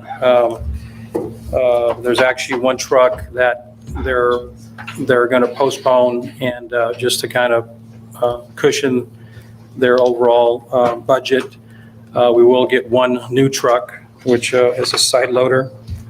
And then we have budgeted also a street sweeper, which is the 40AR, which is an asset replacement. So we actually have 2 street sweepers currently, and so the oldest of the 2 will be getting rid of, or once we purchased the street sweeper. If you notice under let's see, the 4256, 4300, the one I want. So our trucks, the reason for the increase was that our refuse trucks are aged and we spent a lot of money this year fixing our trucks. So that's the reason why the number is what it is under the 4,300. So again, moving forward, the thought is to buy at least one truck every year moving forward, so we can get rid of all of the old refuse trucks and decrease our repair costs. And that would be asset replacement, correct? That would be asset replacement, correct me if I'm wrong, yes. Yeah. Oh, that's part of Okay. that is the reason why we have to increase fees is for replacement. Oh, yeah, for trucks. the new housing. Okay. Yeah. The other thing is just all the other requirements that the state is, requiring the refuse division to do as far as the recycling, the organic waste collection. That's gonna continue to blossom as we go, because things that were not required are going to be required. So we have to figure out ways of how to manage organic collection and then also dispose of it. So all that was kind of cushioned into the rate increase. Professional contract services, which is 4,310. That's the tipping fees to the, Tipping fees to KWRA. They are, let's see. So what's our bill to KWRA? That is. it's over $1 million. It's over $1 million? Okay. Like, 1 million, yeah, last year was 1,050,000, this year is 1,100,000. Okay, so that is a huge That's a big- bulk yeah. of the 4,310. Yes, Okay. yes. And with the commercial recycling, Mr. Rivera's talking about, that is an absolutely unfunded mandate from the state. Yeah. Again, go forth and conquer, but we're not giving you any money to do it. Yeah. Other things that are in there are the recycling containers that are at the corporation yard. We kind of cut back on those, but there's some money set aside for that. The annual cleanup coupons that we offer every year. There's also a dispatch fee that each of the divisions contribute to, which is in there. So yeah, that's where all of our money goes under the 4,310. I think I mentioned the new trash truck that we anticipate buying. But anyway, any questions? Let me go back to asset replacement in general, as under your purview. It's beginning to look like a junkyard down there at the courtyard. So many police cars, command posts, and fire trucks, all sorts of stuff. Is there any way we can sell some of that stuff off a penny a pound and make some money off of it? Because it's just sitting there right now. And We're putting together a plan to get rid of those vehicles. I've had several people inquire about certain vehicles back there, so it's now just a matter of making sure all the stickers are off that need to be off the fire apparatus that's down there in the squad cars. And most of it, it's simply just taking the time to do the public notices and different ways we can go about it. We can send that stuff to an auction, or we can sell it on an auction line and people come pick it up. Mel has sold several pieces of equipment multiple times, and people buy it and don't pay, never pick it up, and it gets sold and they never pick it up a second time, which is some of the older ones. But I'm kind of thinking maybe we just do a weekend sale right there in the yard, advertise it publicly, and have people come down and tow a truck and take them out, because you're correct. We need to start cleaning up the backyard. well, it's better than it just sitting there. Yeah, rotten. going to- There's some stuff that sit there for so long, it's probably not even running no more. Well, I mean, it's not doing anybody any good by just sitting there Yeah. taking up space, so. Food for thought.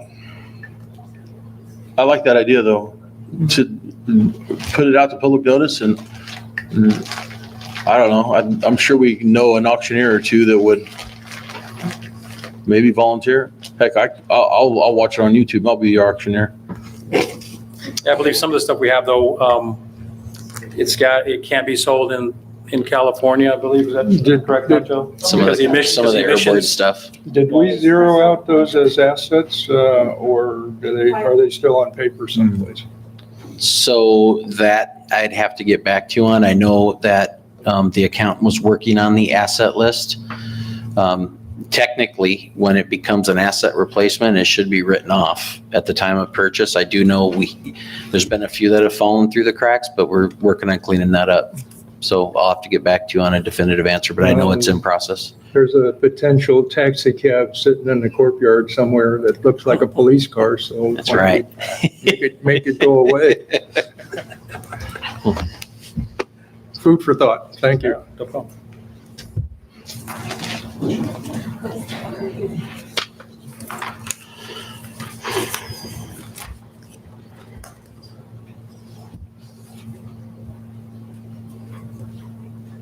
The Wastewater Division, we have, there are 12 staff that make up the Wastewater Division. The other half, the utility managers, John, senior wastewater operator, we have one of those. We have one maintenance coordinator, 2 wastewater utility operator, 1/2, 7 maintenance workers, 1 or 2, and then the other half of the administrative assistant. In going through the budget, the biggest thing that stands out is the 4310 professional contract services.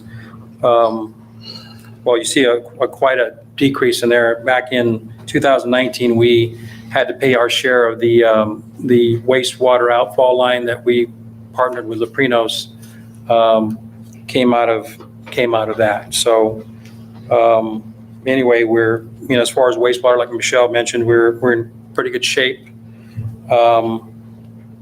We have, we're still looking towards this AP 72, which is, and Nathan can probably expand on that more than I can, but we're trying to take sewer water and turn it into tertiary water. So they're trying to work out the bugs. So we're kind of extending that into next fiscal year to hopefully have success with that.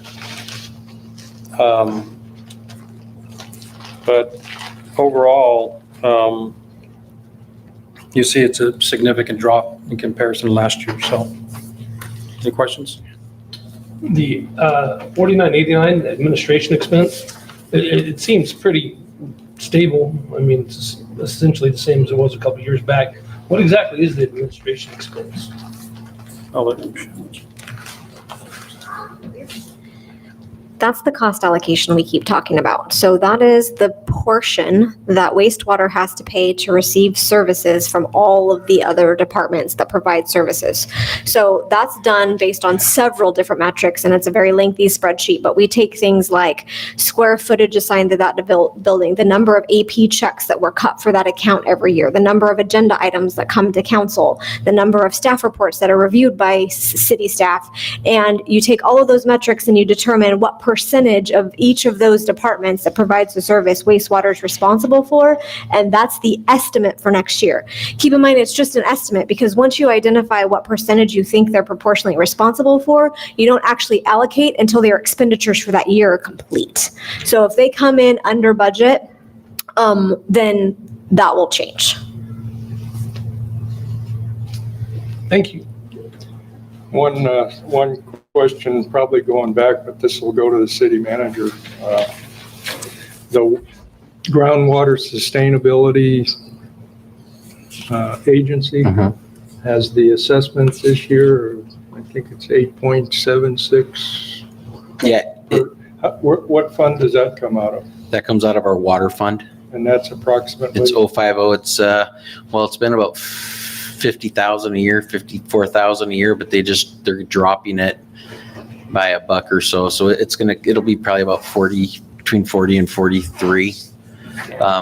Once the county does the assessment for the project portion of Sigma, we will no longer be able to support it with the water fund. We're going to have to go out on the 218 hearing countywide for landowners, and they still haven't determined how they're gonna assess or basically pay for the millions of dollars they need to implement groundwater sustainability mediation directed from the state of California. So right now, you just have an estimate in there?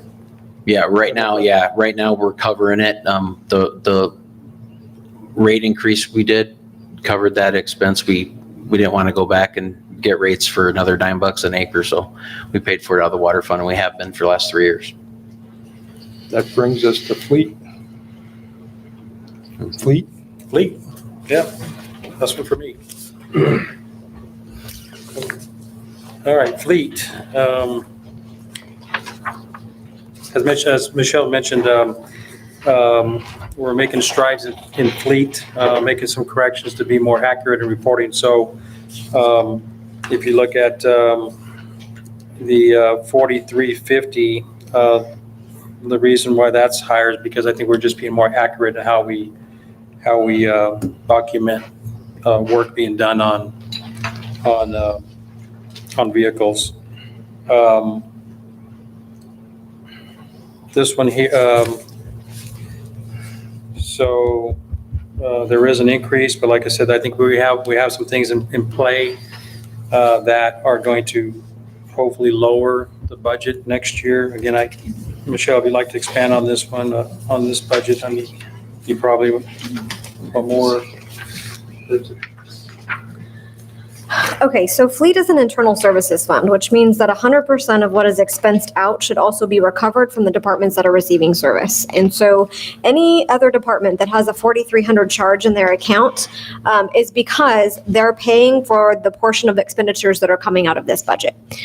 I've talked about this for several years in a row, but I will recap that prior to fiscal year 20, there's a system of like an actual software that's used in fleet that tracks all of the product, all of the time spent, all of the widgets and everything that's used to fix a vehicle.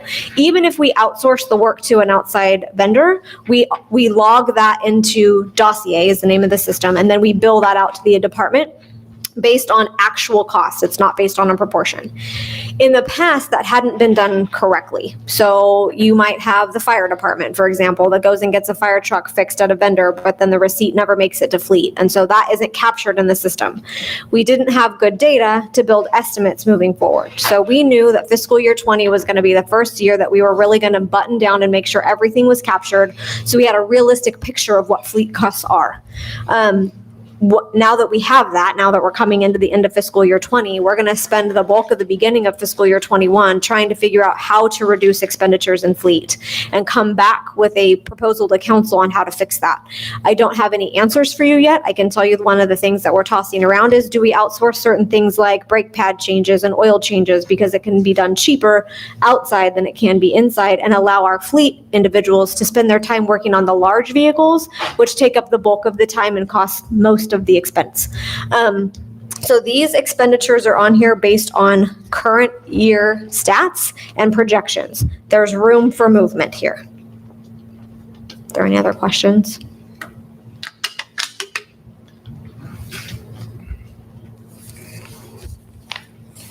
And that 1.3 million that you see at the very bottom, which is the sum total of their expenditures, that is actually on the revenue sheet on Schedule 1. You'll see that same value under fleet because that's showing the receipt coming in. So now we have the PBIA. Judy?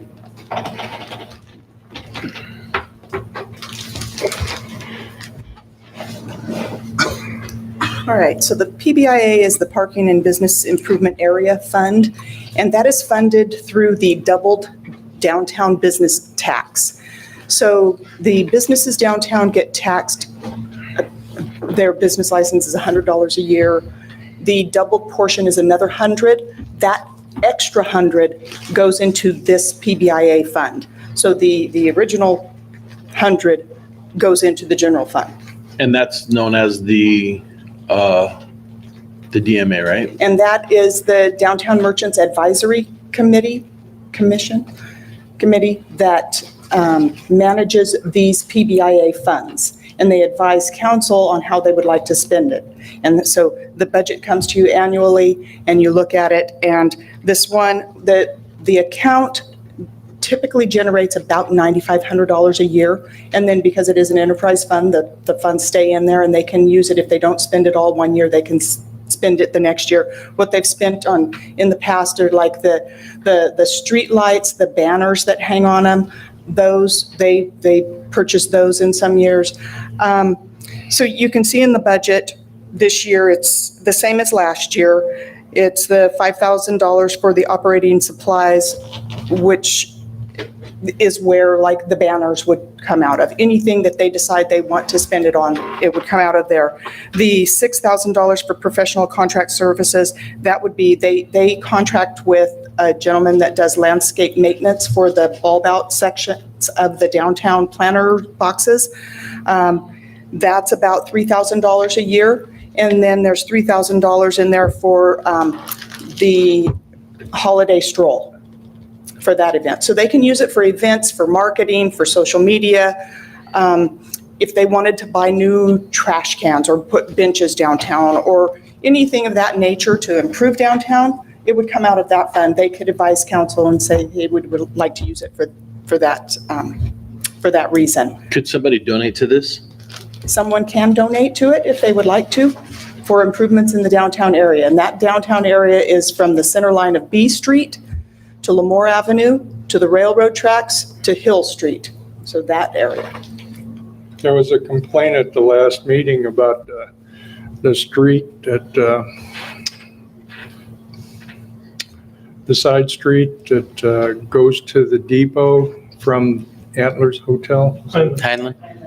Heinlein. Oh, yeah, the parking. And the problem is that parking there and the street sweepers can't get in and the trees are dropping leaves and, you know, it just becomes an eyesore to the business owners. I believe. So Why don't we just use some of that money to hire some lumberjacks and cut all those trees down and eliminate the problem? No comment. I actually went down there the other day, Mr. Ford, and talked with several business owners. I talked to one who owns Manuel Lewis's old shop. I think it's some more transmission. I'm not sure the exact name. And the next day he had a couple of those cars. He still has a couple on the street, but he talked about moving them. Some of them have registration tags from 2019, and we're trying to get that stuff. Probably could be abated. Potentially, I spoke with them about that. Some of them haven't moved in at least a year. But if the businesses are complaining about leaves, you eliminate the source of the leaves, you know, that they don't come back. You can't get rid of the trees. I would say it's leaves and debris. Yeah, it's a lot of it's. Yeah, it's It's a lot of debris. Then it has to be properly maintained so the business owners are getting their money's worth when they're paying double fees. And they shouldn't have to put up with it. And then, you know, if I was a business owner, I'd own a rake and a shovel and a trash can and pick them up myself, you know, but I don't own a business down there. Or a hammer. Just a thought. Thank you. And that's all I have for that, unless you have any other questions. Thank you. Thank you.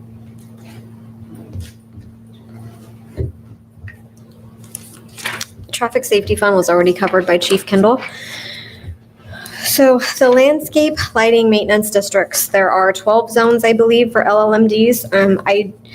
Unless there's a request by council that I go over them individually, I plan to just talk about them globally.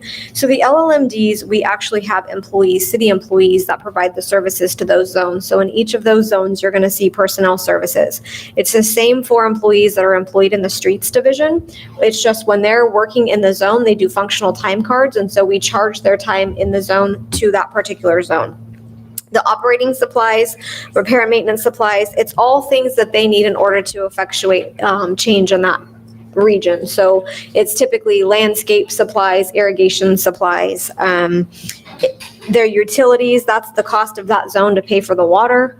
And so that's the bulk makeup of all of the LLMDs. Does council want me to go over them individually?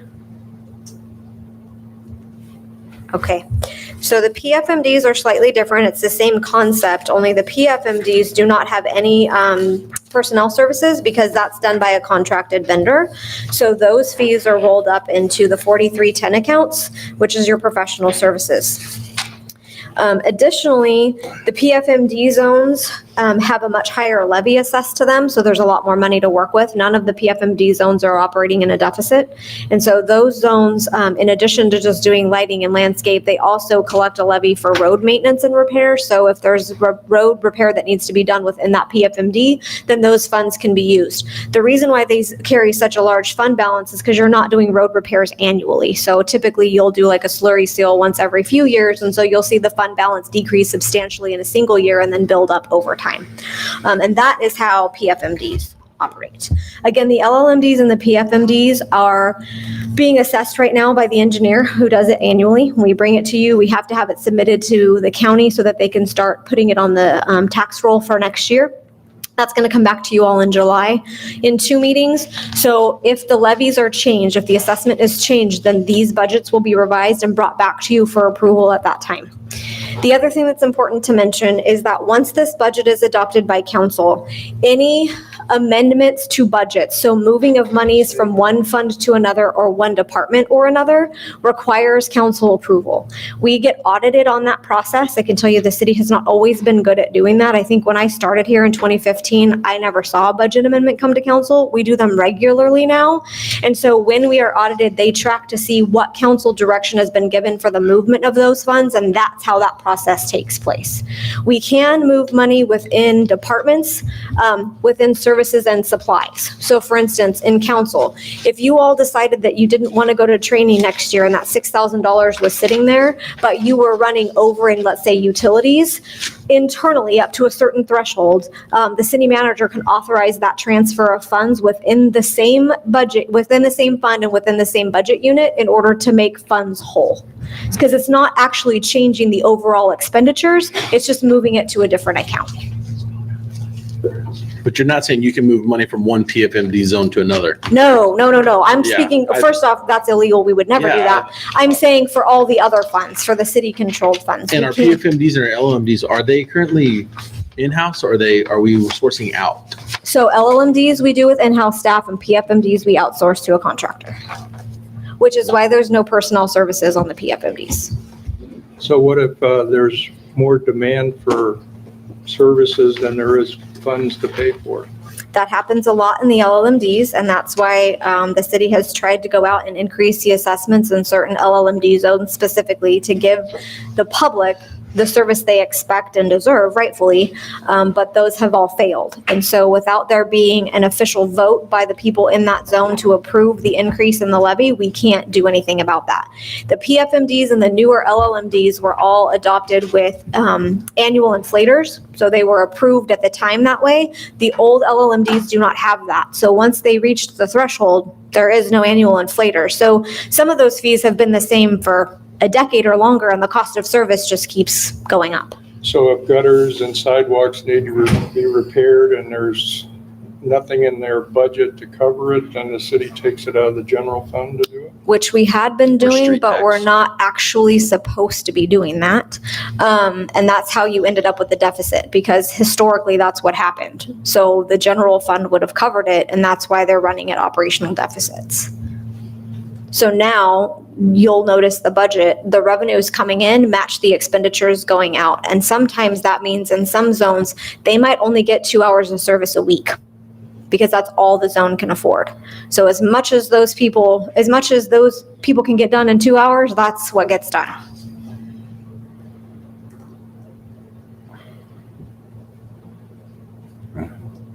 That's what they're paying for. Correct. And they don't want to increase in their assessment, so 2 hours is what they get. Yeah. It's unfortunate. Yeah, well, unfortunately, zone LLMD 1 is basically Hanford Ramona Road to Cinnamon and Liberty over to 18th. And that's one of the most, it's got a liability to the general fund of like $300,000. And the way the rules are written, even if we pass, or if the people that live there vote to increase their fee for service, you can't use any of that to pay back debt. It's got to go towards service.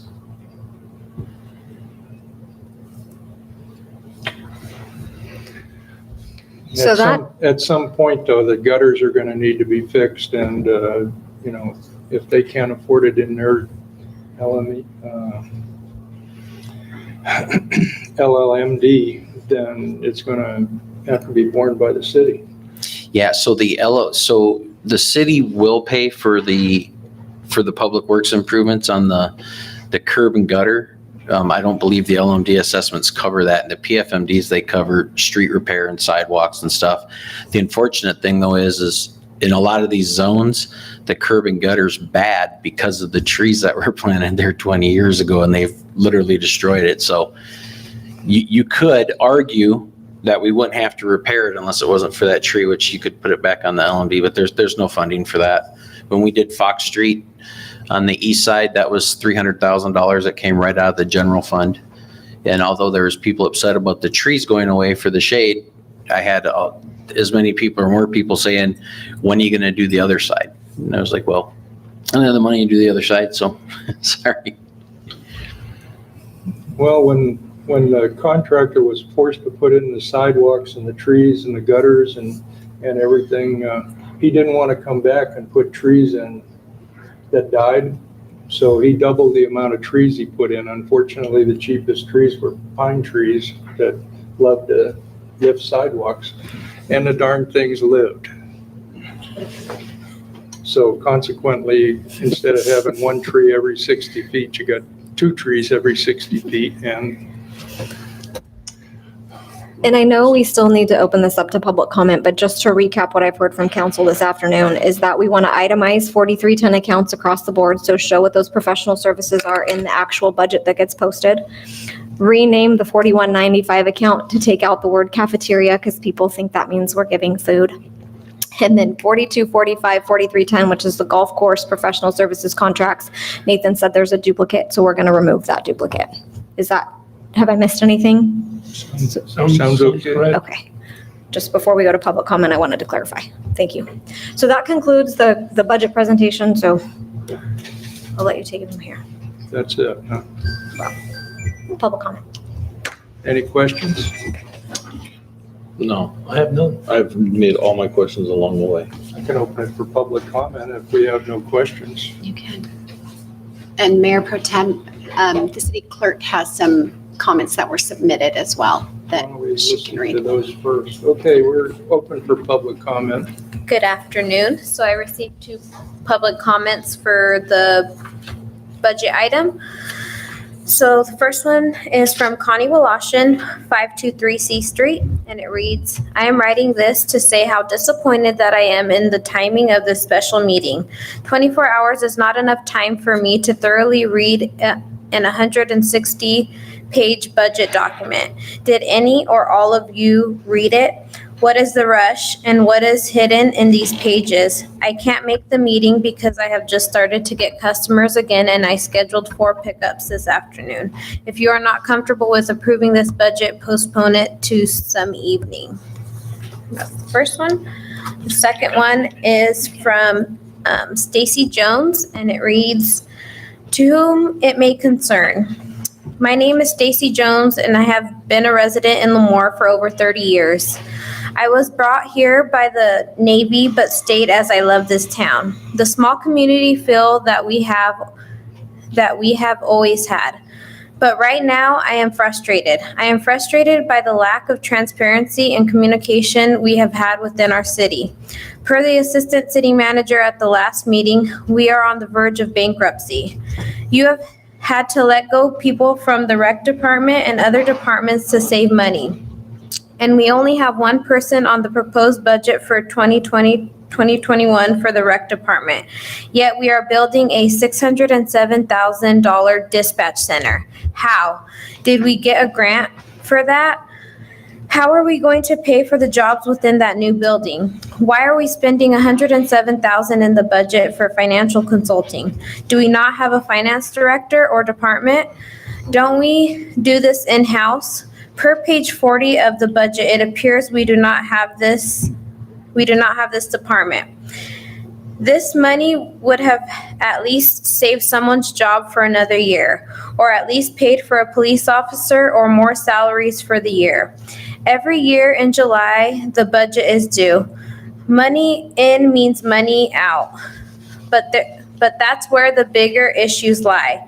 The city's save all was/is cannabis. And how is this 1% tax increase?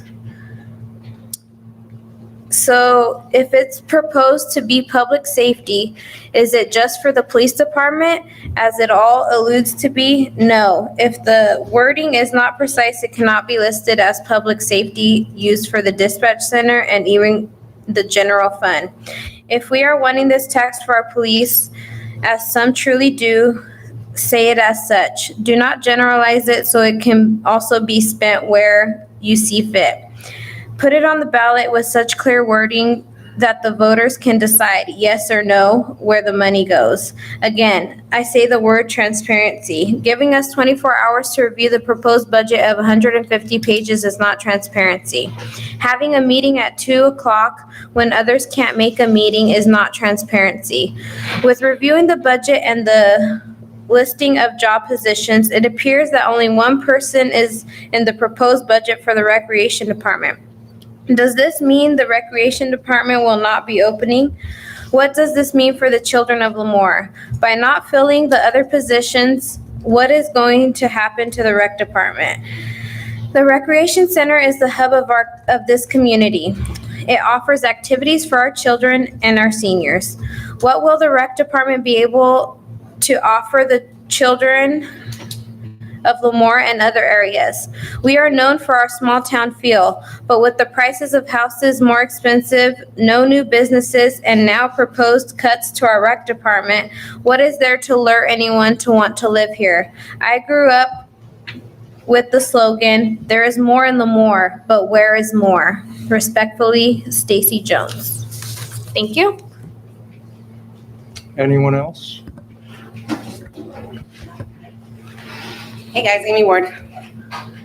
All right, so first I would like to thank Mr. Scaldi for walking downtown. A couple business owners let me know that you were down there, so I appreciate that. Real quick, I do understand the potential impacts of our current budget crisis. I'm going to go off topic here in a minute. I get it, it's hard. What everybody's facing, the cuts that have to be made, this isn't easy. I have defended this city fiercely in your guys' decisions. I'm not here to beg for funding. I'm here because yesterday I received a 2-sentence email from our city informing me that my chamber budget was being cut, effective now. Again, I'm not here to beg. I understand that cuts were made, and I understand that the chamber will have to make sacrifices as well. So I say this, my questions are simple. Do you realize that I was never told that my budget was going to be cut prior to my email yesterday? I was given 1 week notice. Is that how the city treats its partners? Is this the reputation that we are trying to build? Trust me, I get it. I get that we are all going to have to make sacrifices, but a 2-sentence email from someone or to someone who has fiercely defended this city, is this what we've become? Is council aware that without this funding, we will have no choice but to cancel our special events? We know COVID is already affecting these events, but the future of them is now gone. We do not have the staff at the chamber or the resources to do them without the funding from the city. We are a staff of 2. Is council prepared to field the calls and concerns when the community is notified that because of the city not funding the chamber, we will not be able to proceed with the Christmas parade, pizza festival, and Rock in the Arbor, etc. These are not events that can be planned in 2 weeks if the city finds money. These take months to plan and execute effectively. This is where we are. We as a chamber will adjust. We, like everyone else, will find ways to adapt and move forward. But special events are a partnership between the city and the chamber, and without that, we are unable to do our part. We will continue to be a chamber of commerce. If any of you know me, you know that to be true. And we will work for our members, but the community benefit side of our organization will be left unfunded. That is my reality. Once again, we will adapt, and I want you all to understand that this is just another consequence of where we are today, and I couldn't not let you know that. And finally, if we are paying consultants to do the work now, I would also advise our city into hiring a public relations firm to help you through this. We are in tough times, and if the city does not find a way to connect and communicate effectively with its citizens and even its own employees, we're all going to suffer. Our community is asking for transparency. A 2 o'clock on a Wednesday meeting, it's not transparency. The amount of calls that I fielded, I didn't even know this was happening. We have to do better. I'm not saying we need a tax, we don't need a tax. That's not what this conversation about. This is about if we want to move forward as a community, we have got to do better, and our public relations as a city has got to improve. Because when a phone call is met with, well, we gave 24-hour notice, you're never going to get the support from the community that you guys need to get through this. Thank you.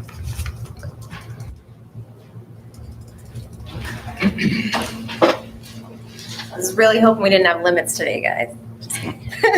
Jennifer Solis, 757 Redwood Lane.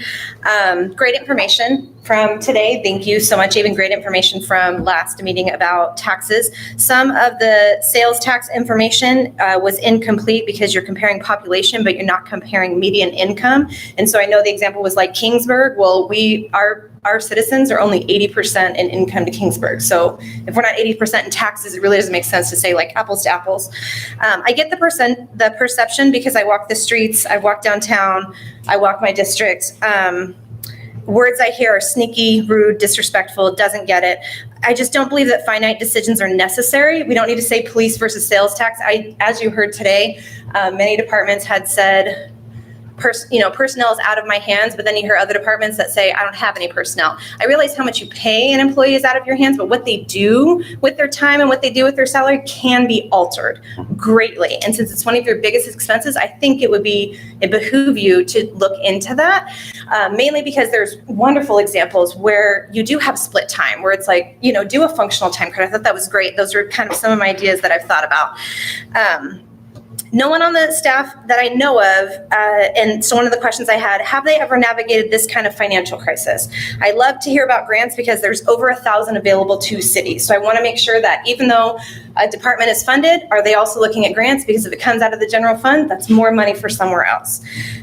There's definitely books on creating perception. I had the same points that Amy had. One is if Disney ran your hospital, 9.5 things you would do differently. It's a fun read, but gives you an example about how to create perception as an organization for your business.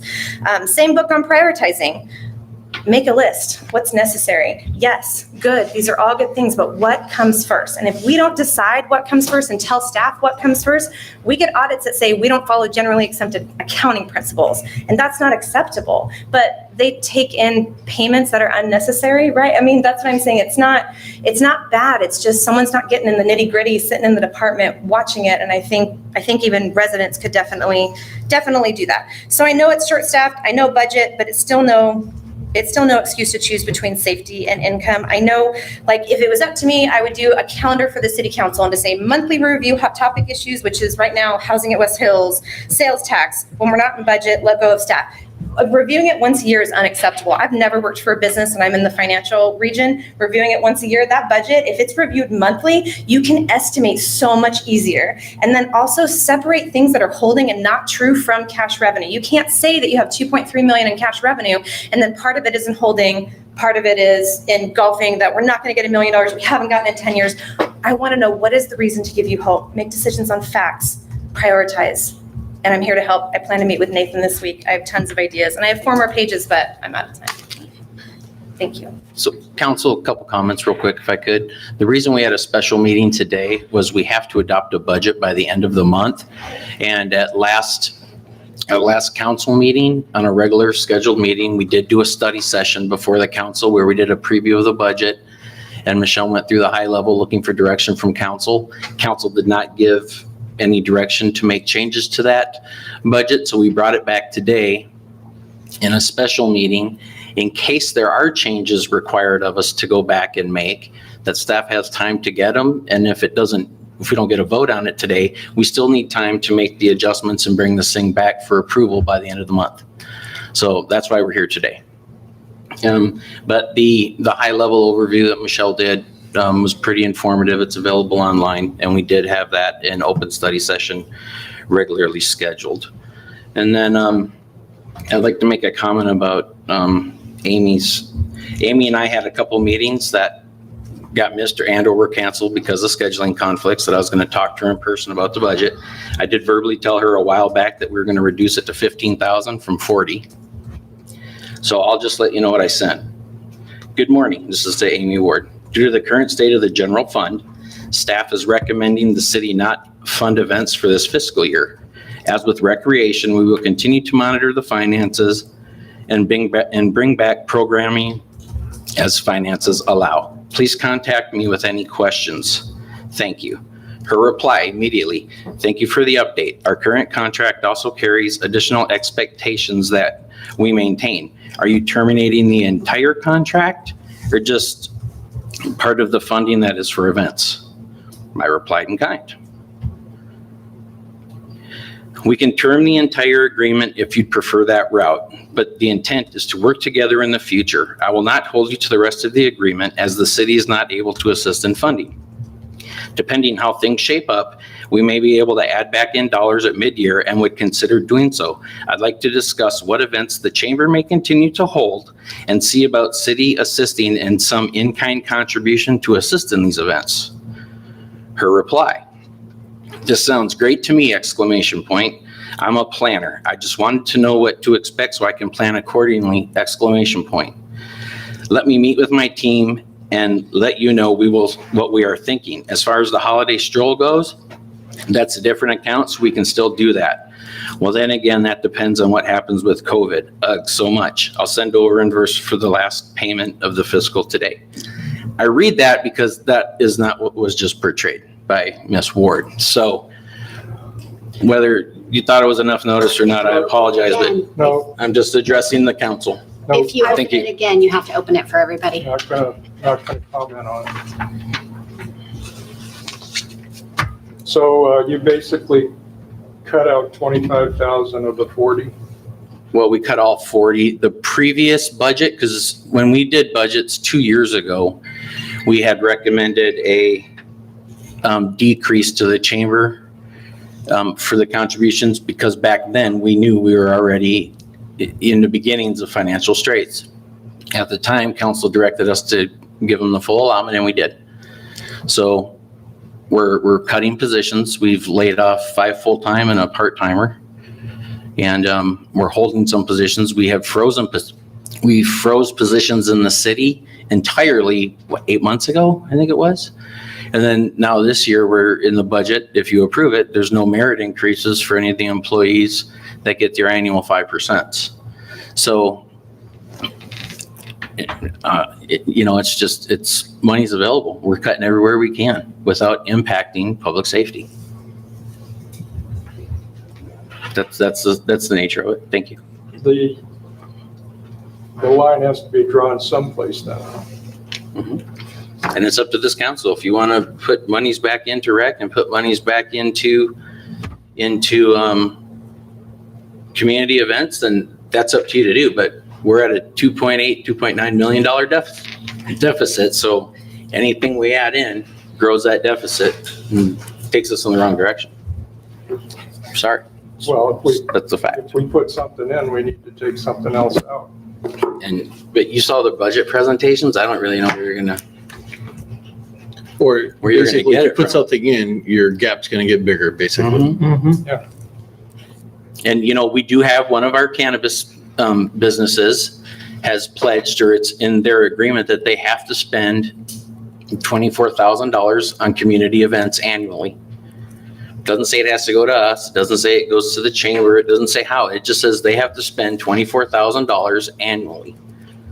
I'm not going to mandate how we do that. I mean, I'm open. That's why I said, we'll work together because I know there's stuff coming up. I also know that our cannabis companies intend on doing many events a year just as public outreach, probably at least 4 a year on each. So that's 8 events that we didn't have prior to this year that are coming to the city.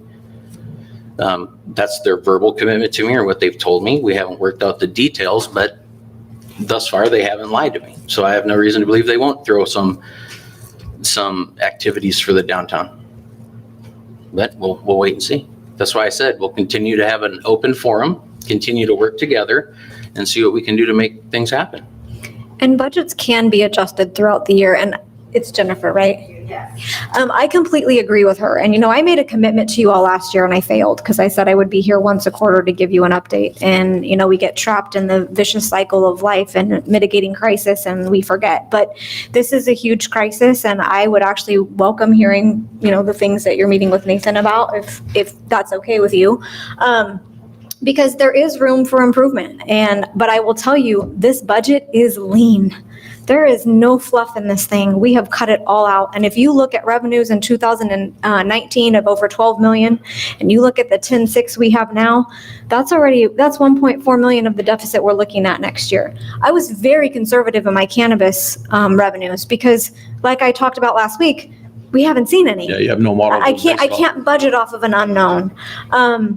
The finance department has gone through a lot of struggles, and I apologize for people who don't think it's transparent, and I apologize to the people who think that, our mechanisms now are faulty. But I will tell you, and I hope this doesn't sound self-serving, but the current group is working to remedy the problem, and we have been remedying the problem. The auditors that were here for the 2019 audit, they even pointed out that many of the findings, if not all of them that they found, were from the previous administration, and we're already working to correct those, and we should not see those in fiscal year 20. We're already budgeting our bank reconciliations, I'm balancing them, within 10 days of month of close. I mean, those are all things that are already being fixed, and I wish I could portray to the people how serious this is to me as a person and to the finance staff as a whole in the city. And we are doing the best we can under dire circumstances. And I am all ears. If the council wants to add the money in now for whatever it is you're considering and then revise it later, although my recommendation is to do it the other way around, you can always tell us if we're seeing revenue increases. You can always ask us to apply it wherever you see fit based on the needs of the public or what's needed by the chamber. It's just not something that we can actually recommend at this time as a staff because of where we think we're going to be. Projections are just that. They're just projections. I mean, it fluctuates daily. So I do believe there's room for improvement. 2.9 million, probably not. But if we can get even 1 million of that back, that's a win. So I know it's hard and I know it's unfortunate. We did need to have time to implement any changes or recommendations that came from council. If you adopt this resolution tonight and adopt the budget so that we can get things printed and formalized and move forward, that doesn't mean it can't be changed in the future. And honestly, every time we bring you a budget amendment to council, that's exactly what we're doing.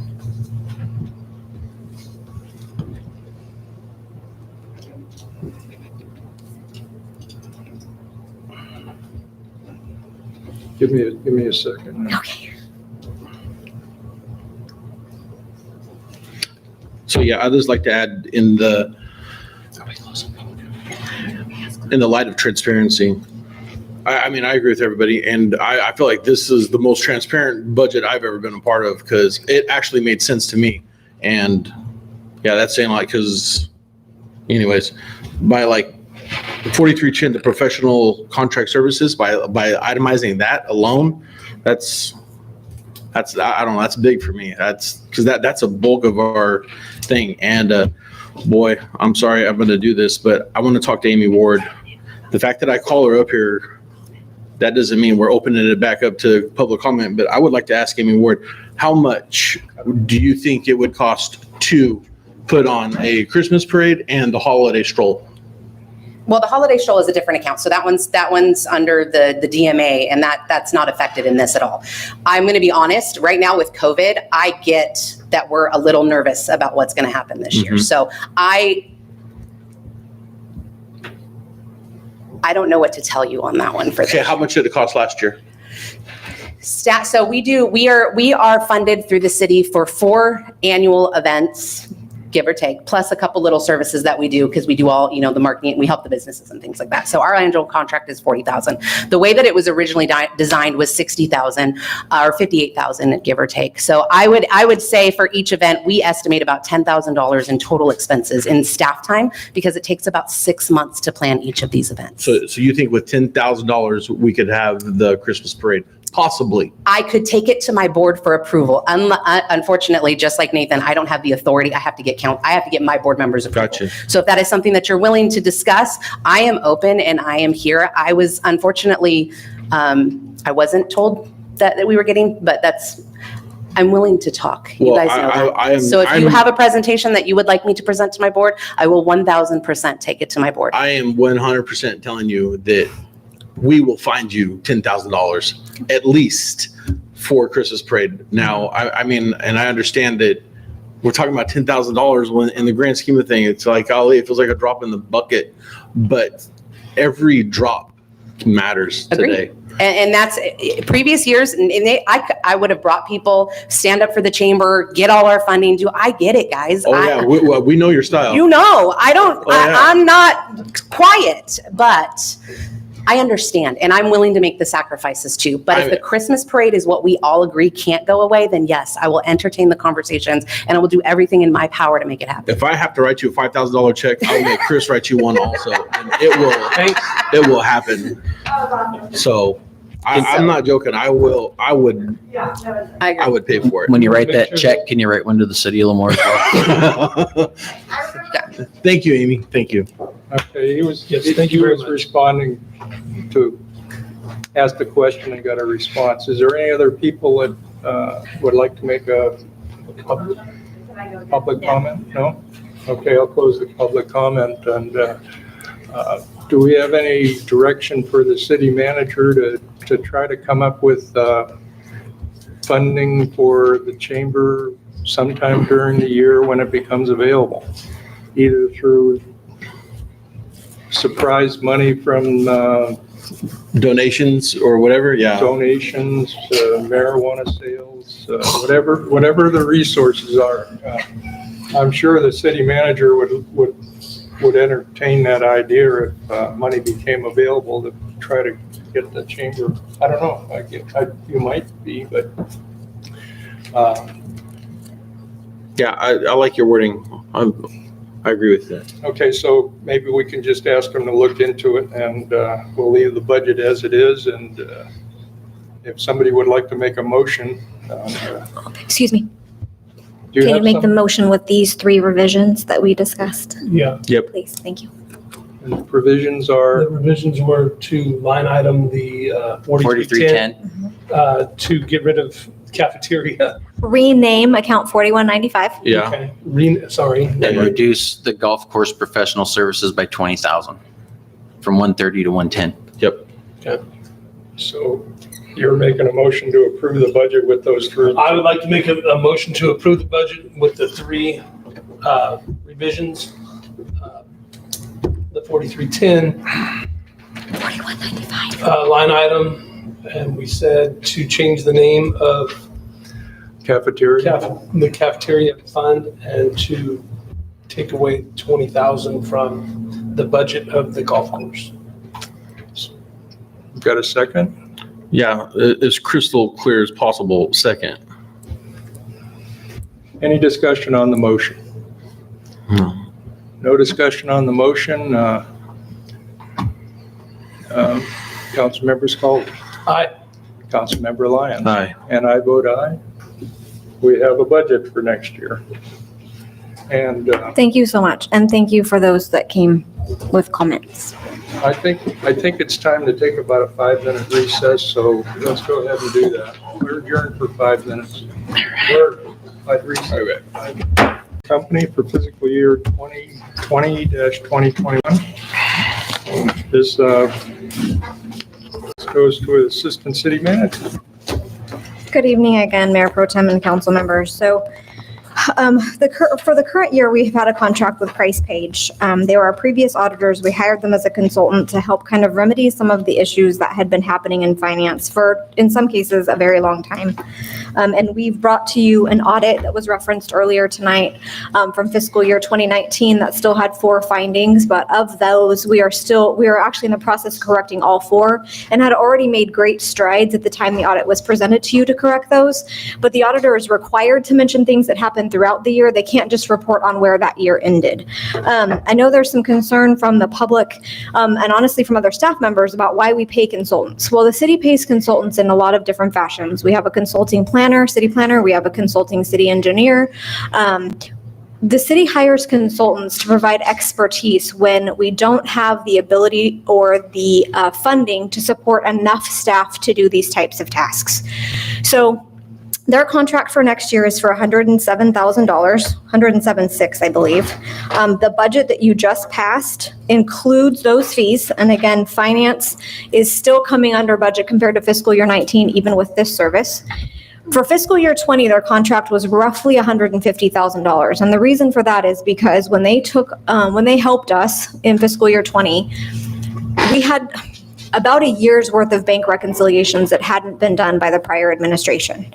And it took a significant amount of time and energy from the consultant and internal staff to get those to the point that we were ready to reconcile them monthly. And I'm proud to report we're doing that. We're reconciling them within 10 days of month close on most months. Sometimes there's an anomaly and it takes a couple days to figure it out, but we have remedied that issue. But we need this consultant to help us with year-end close procedures for drafting the financial statements. If they weren't doing it, we would be paying the auditor to do it. So it doesn't cost us any extra money to have them do it. And if we had internal staff to provide the services that Price Page is providing for us, I would need approximately 2 more accountants.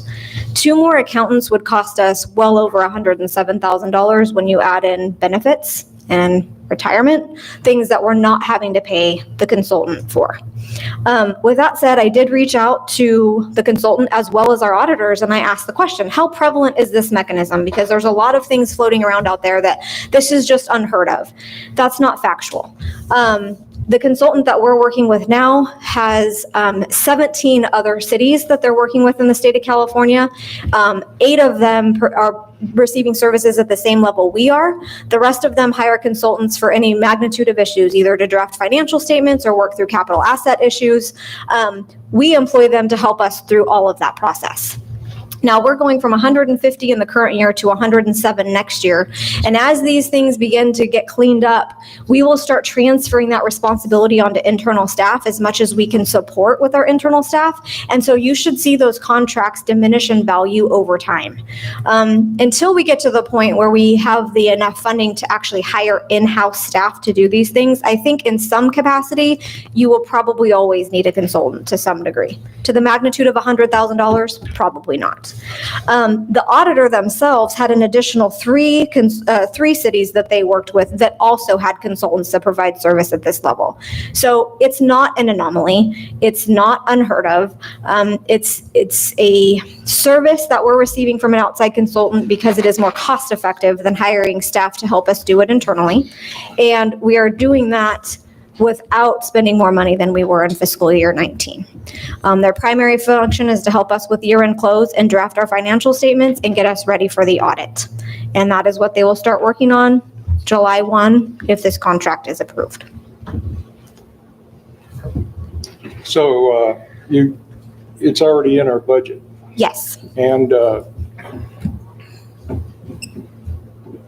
last week we had a person that was experienced in the accounting field that obviously read our last audit and found some glaring discrepancies that the auditor found and said that they were basically, human error, let's say. And in the staff report, it says the use of a financial consulting the use of financial consulting would reduce the cost of annual audit. So is that going to save us a lot of money or a little bit of money? Or Of the 107,000, I would say probably 15 to 20 of it is the production of the financial statements that if you weren't having this consultant do, the auditor would do. And so right now, we're paying about $40,000 a year for our audits. Now, if we receive over $750,000 in federal funding, we have to do what's called a single audit. And so there's an extra fee for that. We didn't have to do that in 2019, and I don't believe we're going to have to do that in fiscal year 20. But if that were to change in the future, there's that added cost. But then, so it would have been $60,000 for that auditor to do the same work if you weren't having Price Page do a portion of that.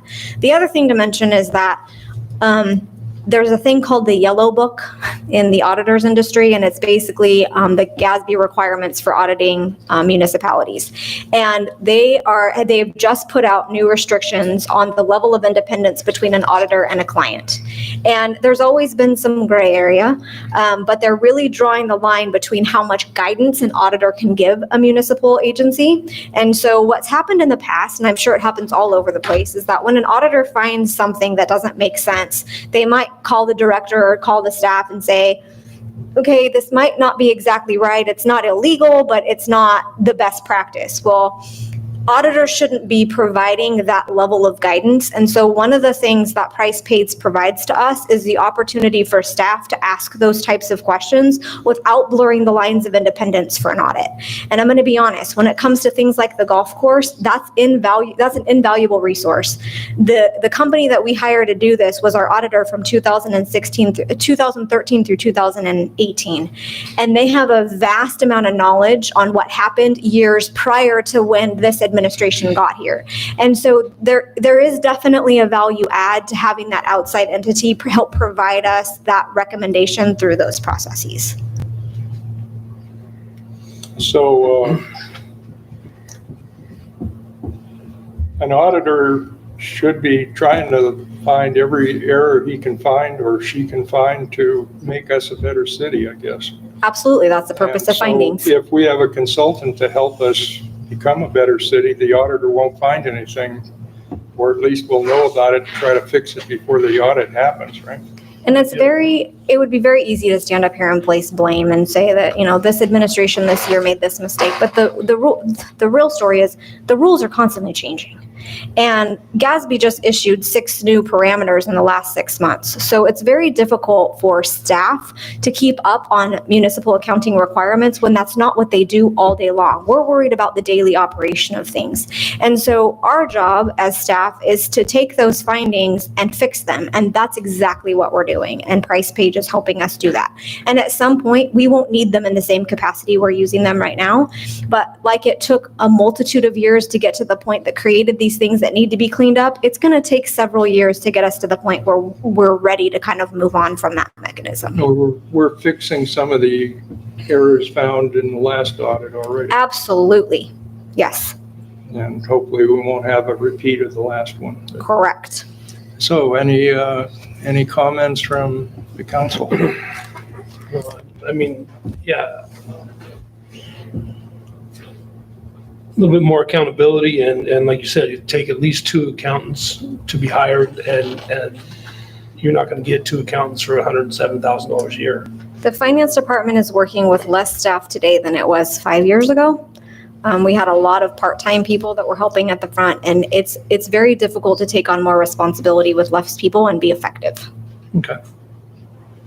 So let's open it up to public comment then. Anyone? Ms. Marissa.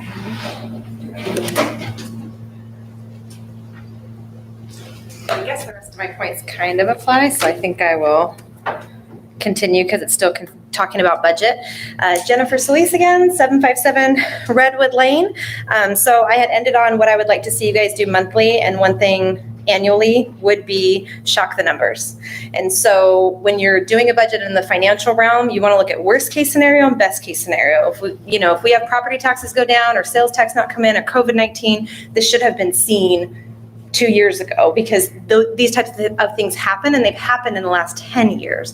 And that's what we want to do. And I know we can't blame previous administration, but I just kind of want to be open to that as we go forward, that we're like, hey, this isn't the first time in 200 years that this has happened. It's happened before. Let's be prepared for worst case scenario.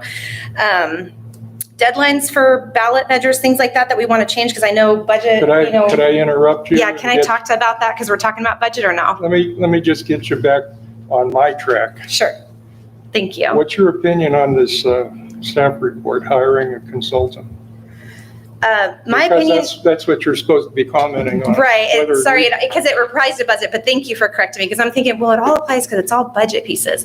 I think it's necessary for training. I think it can be done in every department for training that staff. Because if we don't have that staff trained, they're going to spin their wheels because they don't even necessarily know what they're spending their time on, right? Because if an auditor or someone that is a specialist in the field can't go, well, why do you do it that way? Do you know that takes an hour when it could take 10 minutes? So when I dove into the books where I've worked in past years, those are the kind of things that we found with specialists. And so I believe they're absolutely necessary, but I also believe they are short term. And so it shouldn't be this ongoing cost. I don't know how many departments have a contractor, but those are those things that I get concerned about is we get kind of comfortable and we say because of staffing, but we don't look at, well, what is staffing spending their time on? Can we cut that down? Because you're right, they do need the time to do this. So what are we prioritizing? And that's where I go back to the finance department. And I'm sorry, you guys are the experts, I'm not, but I keep going back to the past 3 months, we haven't had to take payments. Do you know what it's like to take payments from people? I've worked on, a financial institution that did that. If everyone that praises a payment just wants to spend 5 minutes with you, you've consumed multiple 40-hour employees that could be working on these budget items that could be saving money. So it's just a matter of what they spend their time on. So I do agree, just not as a long-term fix. I would also like to see a plan of how that's going to be removed. Okay. Yeah. Thank you. Thank you. And I'll see you again at the next Sounds good. staff report, I'm sure. Any other public comment? Can I Okay, we'll comment? close the public comment and any further from the council. She had a comment. You have a comment? I did. Very valid points. And I just want to say, because we have not said this publicly, that she's right. In the 3 months that we didn't accept payments at the counter, we had one body that would come in and handle all that. But because you're not having conversations at the counter. Since we've opened the window back up, we have 2. And we have a position that because somebody got a job at another location, we have a vacancy that we have not filled, and I'm trying desperately not to fill it, because although that's not paid for with general fund dollars, that does equate to money for water, wastewater, and refuse that I'm also trying to save. So you are correct, and we are assessing that. So that's all. Thank you. Thank you. Any further questions? Okay, I'd like to make a motion that we approve the contract with Price Page and Company for financial counseling services for year ending June 30, 2020. You're ending 2020 or 2021? It says 2020. What do you want it to be? It's for 2021. Make it 2021? Okay. That would be like 3 days from now. And so do I have a second? Take it. Yeah. Okay, we have a motion and a second. Any discussion on the motion? Hearing none. I vote aye. Councilmember Lyons? Aye. And Councilmember Scaldi? Aye. Motion is passed. Thank you. Thank you. The last item we have on the agenda is Okay. 3-1, discussion and direction, sales tax ballot measure for November 2020 election. So good evening, Mayor Pro Tem, council members. Previously, we've been asked to bring back language to discuss to get on the ballot. So the city attorney, Miss Mary Lerner, has done such, and she'll take it from here. Right. So the couple reasons why this is occurring on the agenda for this special meeting. One, the public notice for the related ordinance needs to get to the city clerk tomorrow morning so that it can get to the paper and get published so that we have the requisite time period. Having it published before the ordinance comes before council on July 7th. And 2, to get a little bit more direction regarding what to include in that ordinance. And then also I have some sample drafted language for the ballot. So I'll start there. I'll start with the ballot language. We tightened it up as best we could. Remember that you can only have 75 words on your ballot measure. What I'm about to read you is 62 words. Could you review with what the council asked you to come up with? Of course, that's a good point. So at the last regular meeting, council directed that we come back with language for a special tax for public safety. And so that's what this is. One thing I didn't ask at the last meeting was regarding, and I know there were many comments about it, an oversight committee. And then I also want to explain to you the recommendation to include the word sales and use tax and why that's beneficial to the city. So was that good? Okay. So the language, the draft language in the resolution, and again, as a reminder, the resolution and ordinance will come back to council on July 7th. This does not go into effect unless and until the voters approve of it on November 3rd, 2020, and it will require a 2/3 to pass of your voters who are voting. So the measure currently reads, Lemoore Public Safety Special Tax Measure to generate approximately $1.8 million annually for 7 years to maintain local police and fire services, including prevention and enforcement and 911 emergency services, shall the city of Lemoore enact a 1% sales and use tax, requiring a citizens oversight committee and annual reporting of expenses, with all funds generated staying in the city of Lemoore. So again, you only have a 75-word limit. That is 62 words.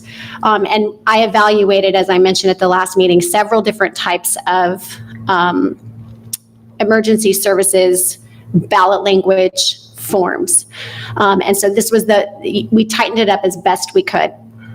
But again, if you have suggested language you would rather see in there instead, I would need that as soon as possible because we have to notice tomorrow for the paper. I do want to mention that I put the word sales and use tax in here.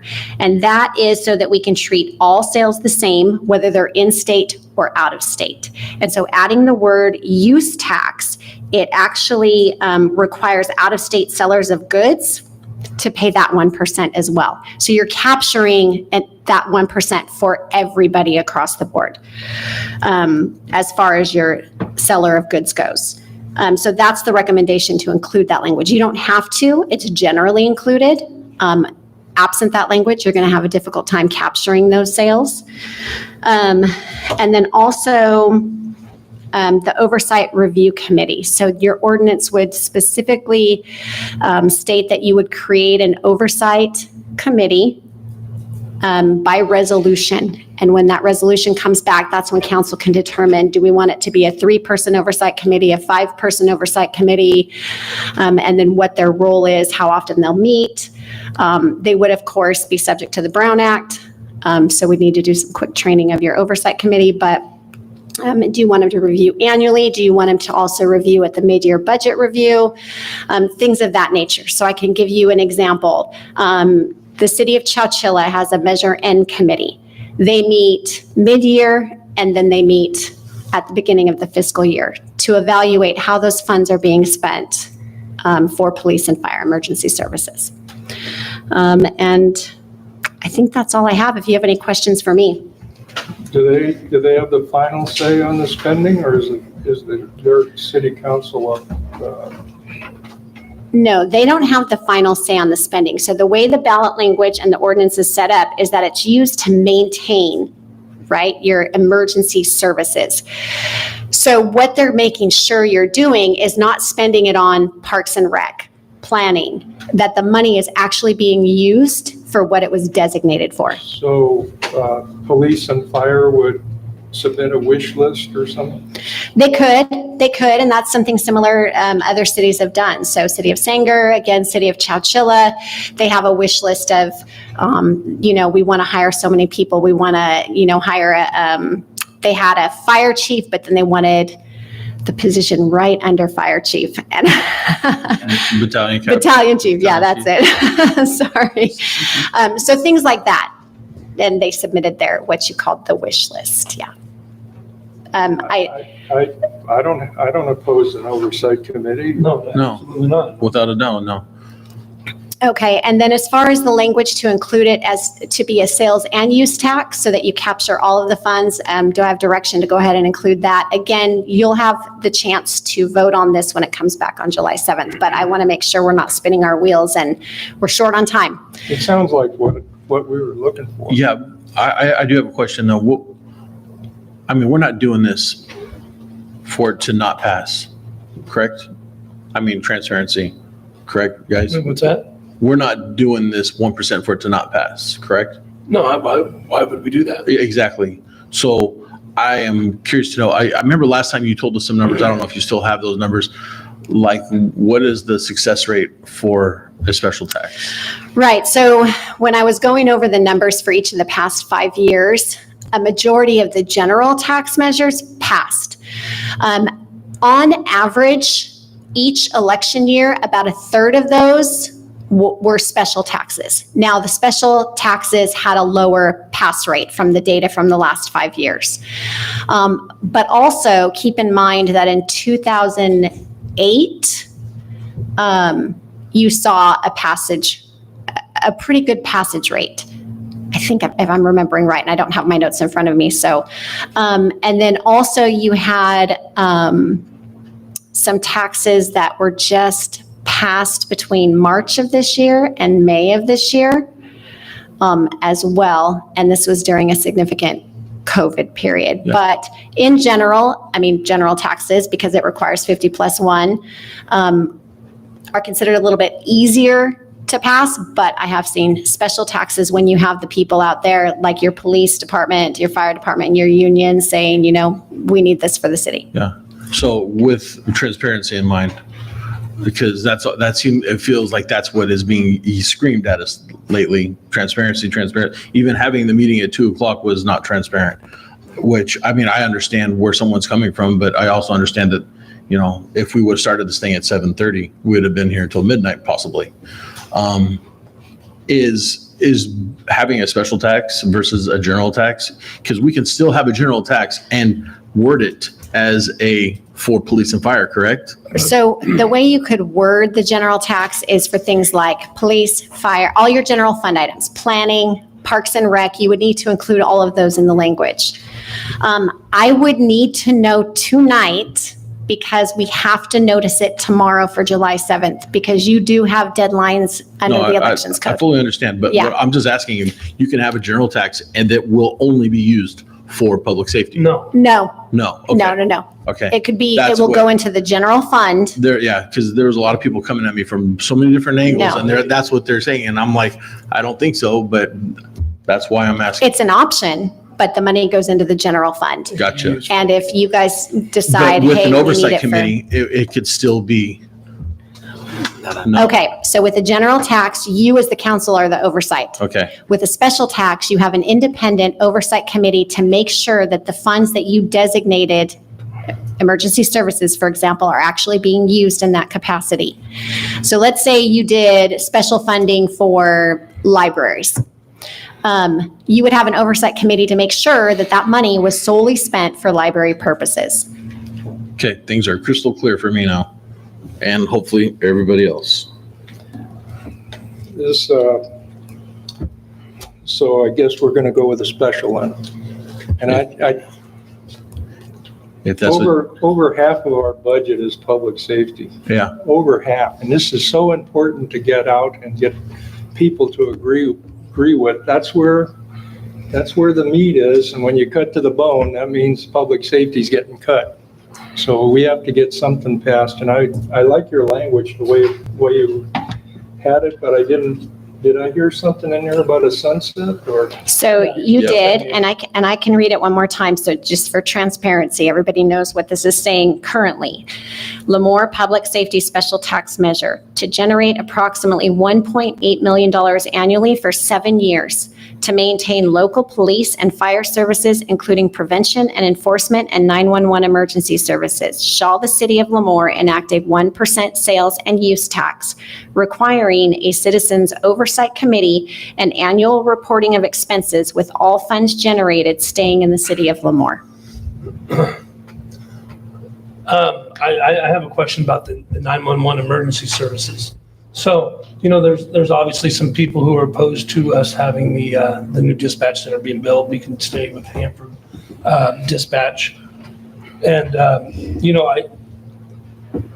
I'm hoping that the reason I want this tax is to support law enforcement. And I'm not saying that dispatch is not part of the enforcement, because they are, but I don't want to put this on the ballot to pay for dispatchers. I want this to ensure that PD has the bodies that they need in order to do what they need to do to keep our city safe, to make sure that fire department has the equipment and the training that they need in order to protect the city and its citizens. So I think if we're putting that 911 verbiage in there, I'm not for that. I think that we need to, it's about prevention, it's about training, it's about, gang awareness. It's stuff that the people can relate to. But again, I think that if you put the 911 dispatch thing in there, the people are going to say, screw that. They're just trying to bypass us to pay for the stinking dispatch center. And like I said, in my heart of hearts, I don't think that's why we need to have this thing. It's not to pay for the dispatch center. Obviously, as was said earlier in this meeting, we already pay Hanford Dispatch hundreds of thousands of dollars a year. And I don't know how much it costs to run a dispatch center, but we're going to run our own, and that's the case. But I don't want this fund being used to hire dispatchers. I want police officers on the beat. I want fire department to ensure their safety and equipment, so that we have the state-of-the-art crap that paid departments have. So again, that's just my thing on the wording of the 911 services. If it passes, we can give direction to the advisory board. But I think that people are going to say no on passing it because in their mind, again, we've talked about transparency, and I try to be as transparent as I can, and us putting in there is telling people that we have that option, and I don't want to have that option. We shouldn't have that option. So why put that in there? That's fine. Well, the dispatch center is falling under the police department when it. Yeah, it's. But they're not going to be sworn officers. I mean, and part of the budget comes out of the fire department. Part of it comes out of obviously PD. Part of it comes out of Public Works. Yeah, Public Works and Water Department and all that stuff. And I don't think. Again, I'm only one of only three of us now. But I don't think that we should have that wording in there. I think that we should word it, like I said, straight up, that this is to help. Is that easily taken out? Yeah, I can hit the backspace button right here. Yeah. But, calm down, Chris. I think it comes out real easy. So let me read it without that language. Okay. So Lemoore Public Safety Special Tax Measure to generate approximately $1.8 million annually, hold on, connection issues, for 7 years to maintain local police and fire services, including prevention and enforcement, shall the city of Lemoore enact a 1% sales and use tax requiring a citizens oversight committee and annual reporting of expenses with all funds generated staying in the city of Lemoore. Oh, sounds good. You happy with that? I am happier. Yes. Okay. Let's open it to public comment then. Does anybody have a public comment? Seeing none? Okay. We got somebody reading. We have the city clerk is going to read something first. Just one. Yeah. Good afternoon. So I received a public comment from Christine A. Andrada at 1415 Riverwood Court, and it reads, I strongly oppose. There is nothing in Lemoore to generate more sales tax. Until the city government gets retail in, it will not happen. Again, I oppose the increase. That's it. Thank you.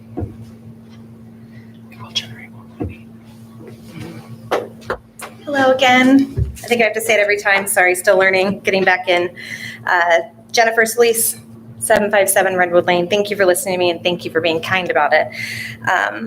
The things that I think I want to focus on is the ballot measure deadlines are the same. They've been the same for decades, but I know what we do. And I've been here before. I was here 2 years ago when it was like, you have to make the decision tonight because tomorrow it has to go.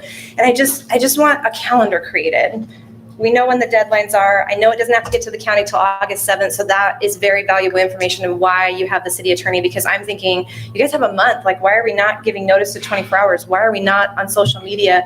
These are things that your constituents will want to know about. I mean, I know there's a lot that they might not be interested in, but you know they come out in droves when they're aware of the information. I don't necessarily think a 2 p.m. meeting is bad. I'm with you. You guys work. We don't need you here till midnight. Like, that's brutal. And if it needs to be a lunch meeting, let's do a lunch meeting. That's not, in my opinion, fair to the staff either, because I'm pretty sure Nathan probably starts his day at 7 or 8 in the morning, right? And then he's here till midnight. So I agree with the 2 p.m. meeting. What I don't agree with is the push for 24 hours, the push to make the decision today, the push to make it happen because of the deadline. These are deadlines we're well aware of. And so in my mind, work backwards. We know what the deadline is. We'd like to talk about it at 3 council meetings. We want to ponder this, same with budget, like just start pushing it a little bit earlier. So that's your opportunity to do that differently in the future. Also, I don't understand why it has to be 7 years. If we're saying we're making all these changes to the budget and we're pushing, I think there should be some pressure on city staff. And I don't think it should go over 2 years, because 7 years was, I know, just a suggestion by the city attorney at the last meeting. And then the suggestion was taken. And for me, I'm like, if we're able to bring it back, every 2 years as we can revote, we can redo the ballot measure. I think we should put a little bit of pressure, but I don't know that. You guys are the experts. I don't know if it has to be a certain number of years, but it kind of sounded like it could be anything and could be brought back. So I just kind of want you to be aware of that. The last piece I want to point on, right now, we're saying public safety, we're saying special funds. I would like some kind of wording that says, and we won't change the general fund. Otherwise, all we did was name it differently and get the same amount of money in the general fund. Because if we say the police have so much money now in the special fund, so I can lower their general fund amount because this is the amount that I can move, then we might as well have done a general fund anyway. So I would just kind of like that wording to be clear, because just kind of like you do a home budget, right? If I go out to eat a little bit more and I take it out of the food budget, then I got what I needed. So kind of keep that in mind, if you don't mind. I do have definitely tons of ideas. I would like you guys to see like an email, service. It's a couple $100s a month, and when we're talking about millions of dollars, and you have someone doing social media, put a text service in, it's $150 a month. Put an email service in, it's $300 a month. Put a city council social media together. That's something that could be done just for hot button items. So thank you again for listening. Any other comments? Thank you. Any discussion on the comments? No other comments. Wow. Okay, we'll close the public comment then and discuss. Can I add a couple of comments? Because you asked me to go over what we talked about at the last meeting. So at the last meeting, Mayor Pro Tem, you specifically asked what's the average that we're seeing these special tax measures, and I said 5 to 30 years out of the measures that I assessed. So I just want to make it clear, I did not say 7 years. I did. Thank you. Also, and the reason I did is because I think voters like to see it light at the end of the tunnel. Right. And will the money be used for anything to augment the general fund? That's right. Something that the advisory committee is going to have to figure out. Correct. And as far as the timeline, the lady that just spoke, she's correct. So, and we did talk about that last time. By code, everything has to be in 88 days before the general election, which is that first week of August. I can tell you, we had this discussion last time about your county elections clerks, like Brandy Orth in Fresno, loves to have them before we even get to July, and is very insistent on that. They like to make sure the language is correct, right? If there's any issues with any of the language, it gives time to bring it back to council and fix it. But of course, council, you can go up to that last meeting in July if you want. We could have a special meeting August 6th if you want, because you can have an introduction and first reading at a special meeting. I would have to give you the disclaimer, though, that if there's anything wrong with it, you're going to lose the ability to put it on the ballot because you won't have time to fix it. So that being said, that's why the July 7th date. But your constituent is absolutely correct. You guys can push this out again right up to August 6th. Well, I think I heard a few business owners at our last meeting that were opposed to any form of sales tax increase. And I can understand their point. Absolutely. But it's not for the businesses to decide whether or not the police department gets, stays the way it is with a $7 or $8 million budget. It's the citizens, they're the ones that have to decide whether or not they want to accept a 1% sales tax. So I don't want to deprive them of an opportunity that's only theirs, not ours.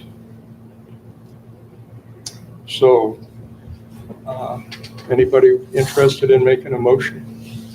So we don't actually need a motion tonight. It looks like I got consensus on including the use tax language, consensus on taking out the 911 emergency reference, and then consensus on making sure the ordinance contains that oversight committee. And so I'm prepared now to bring things back to you on July 7th, unless your other direction is to wait and bring it back later. I think the 7th is fine. I concur. And the wording as we talked about? With the revision that council just previously talked about. Okay. So Do I have a third head nod? Okay. 3 heads nodding, and that brings us to the end of our special meeting agenda. So with that, our next meeting will be on July the 7th at 7:30. Adjourned.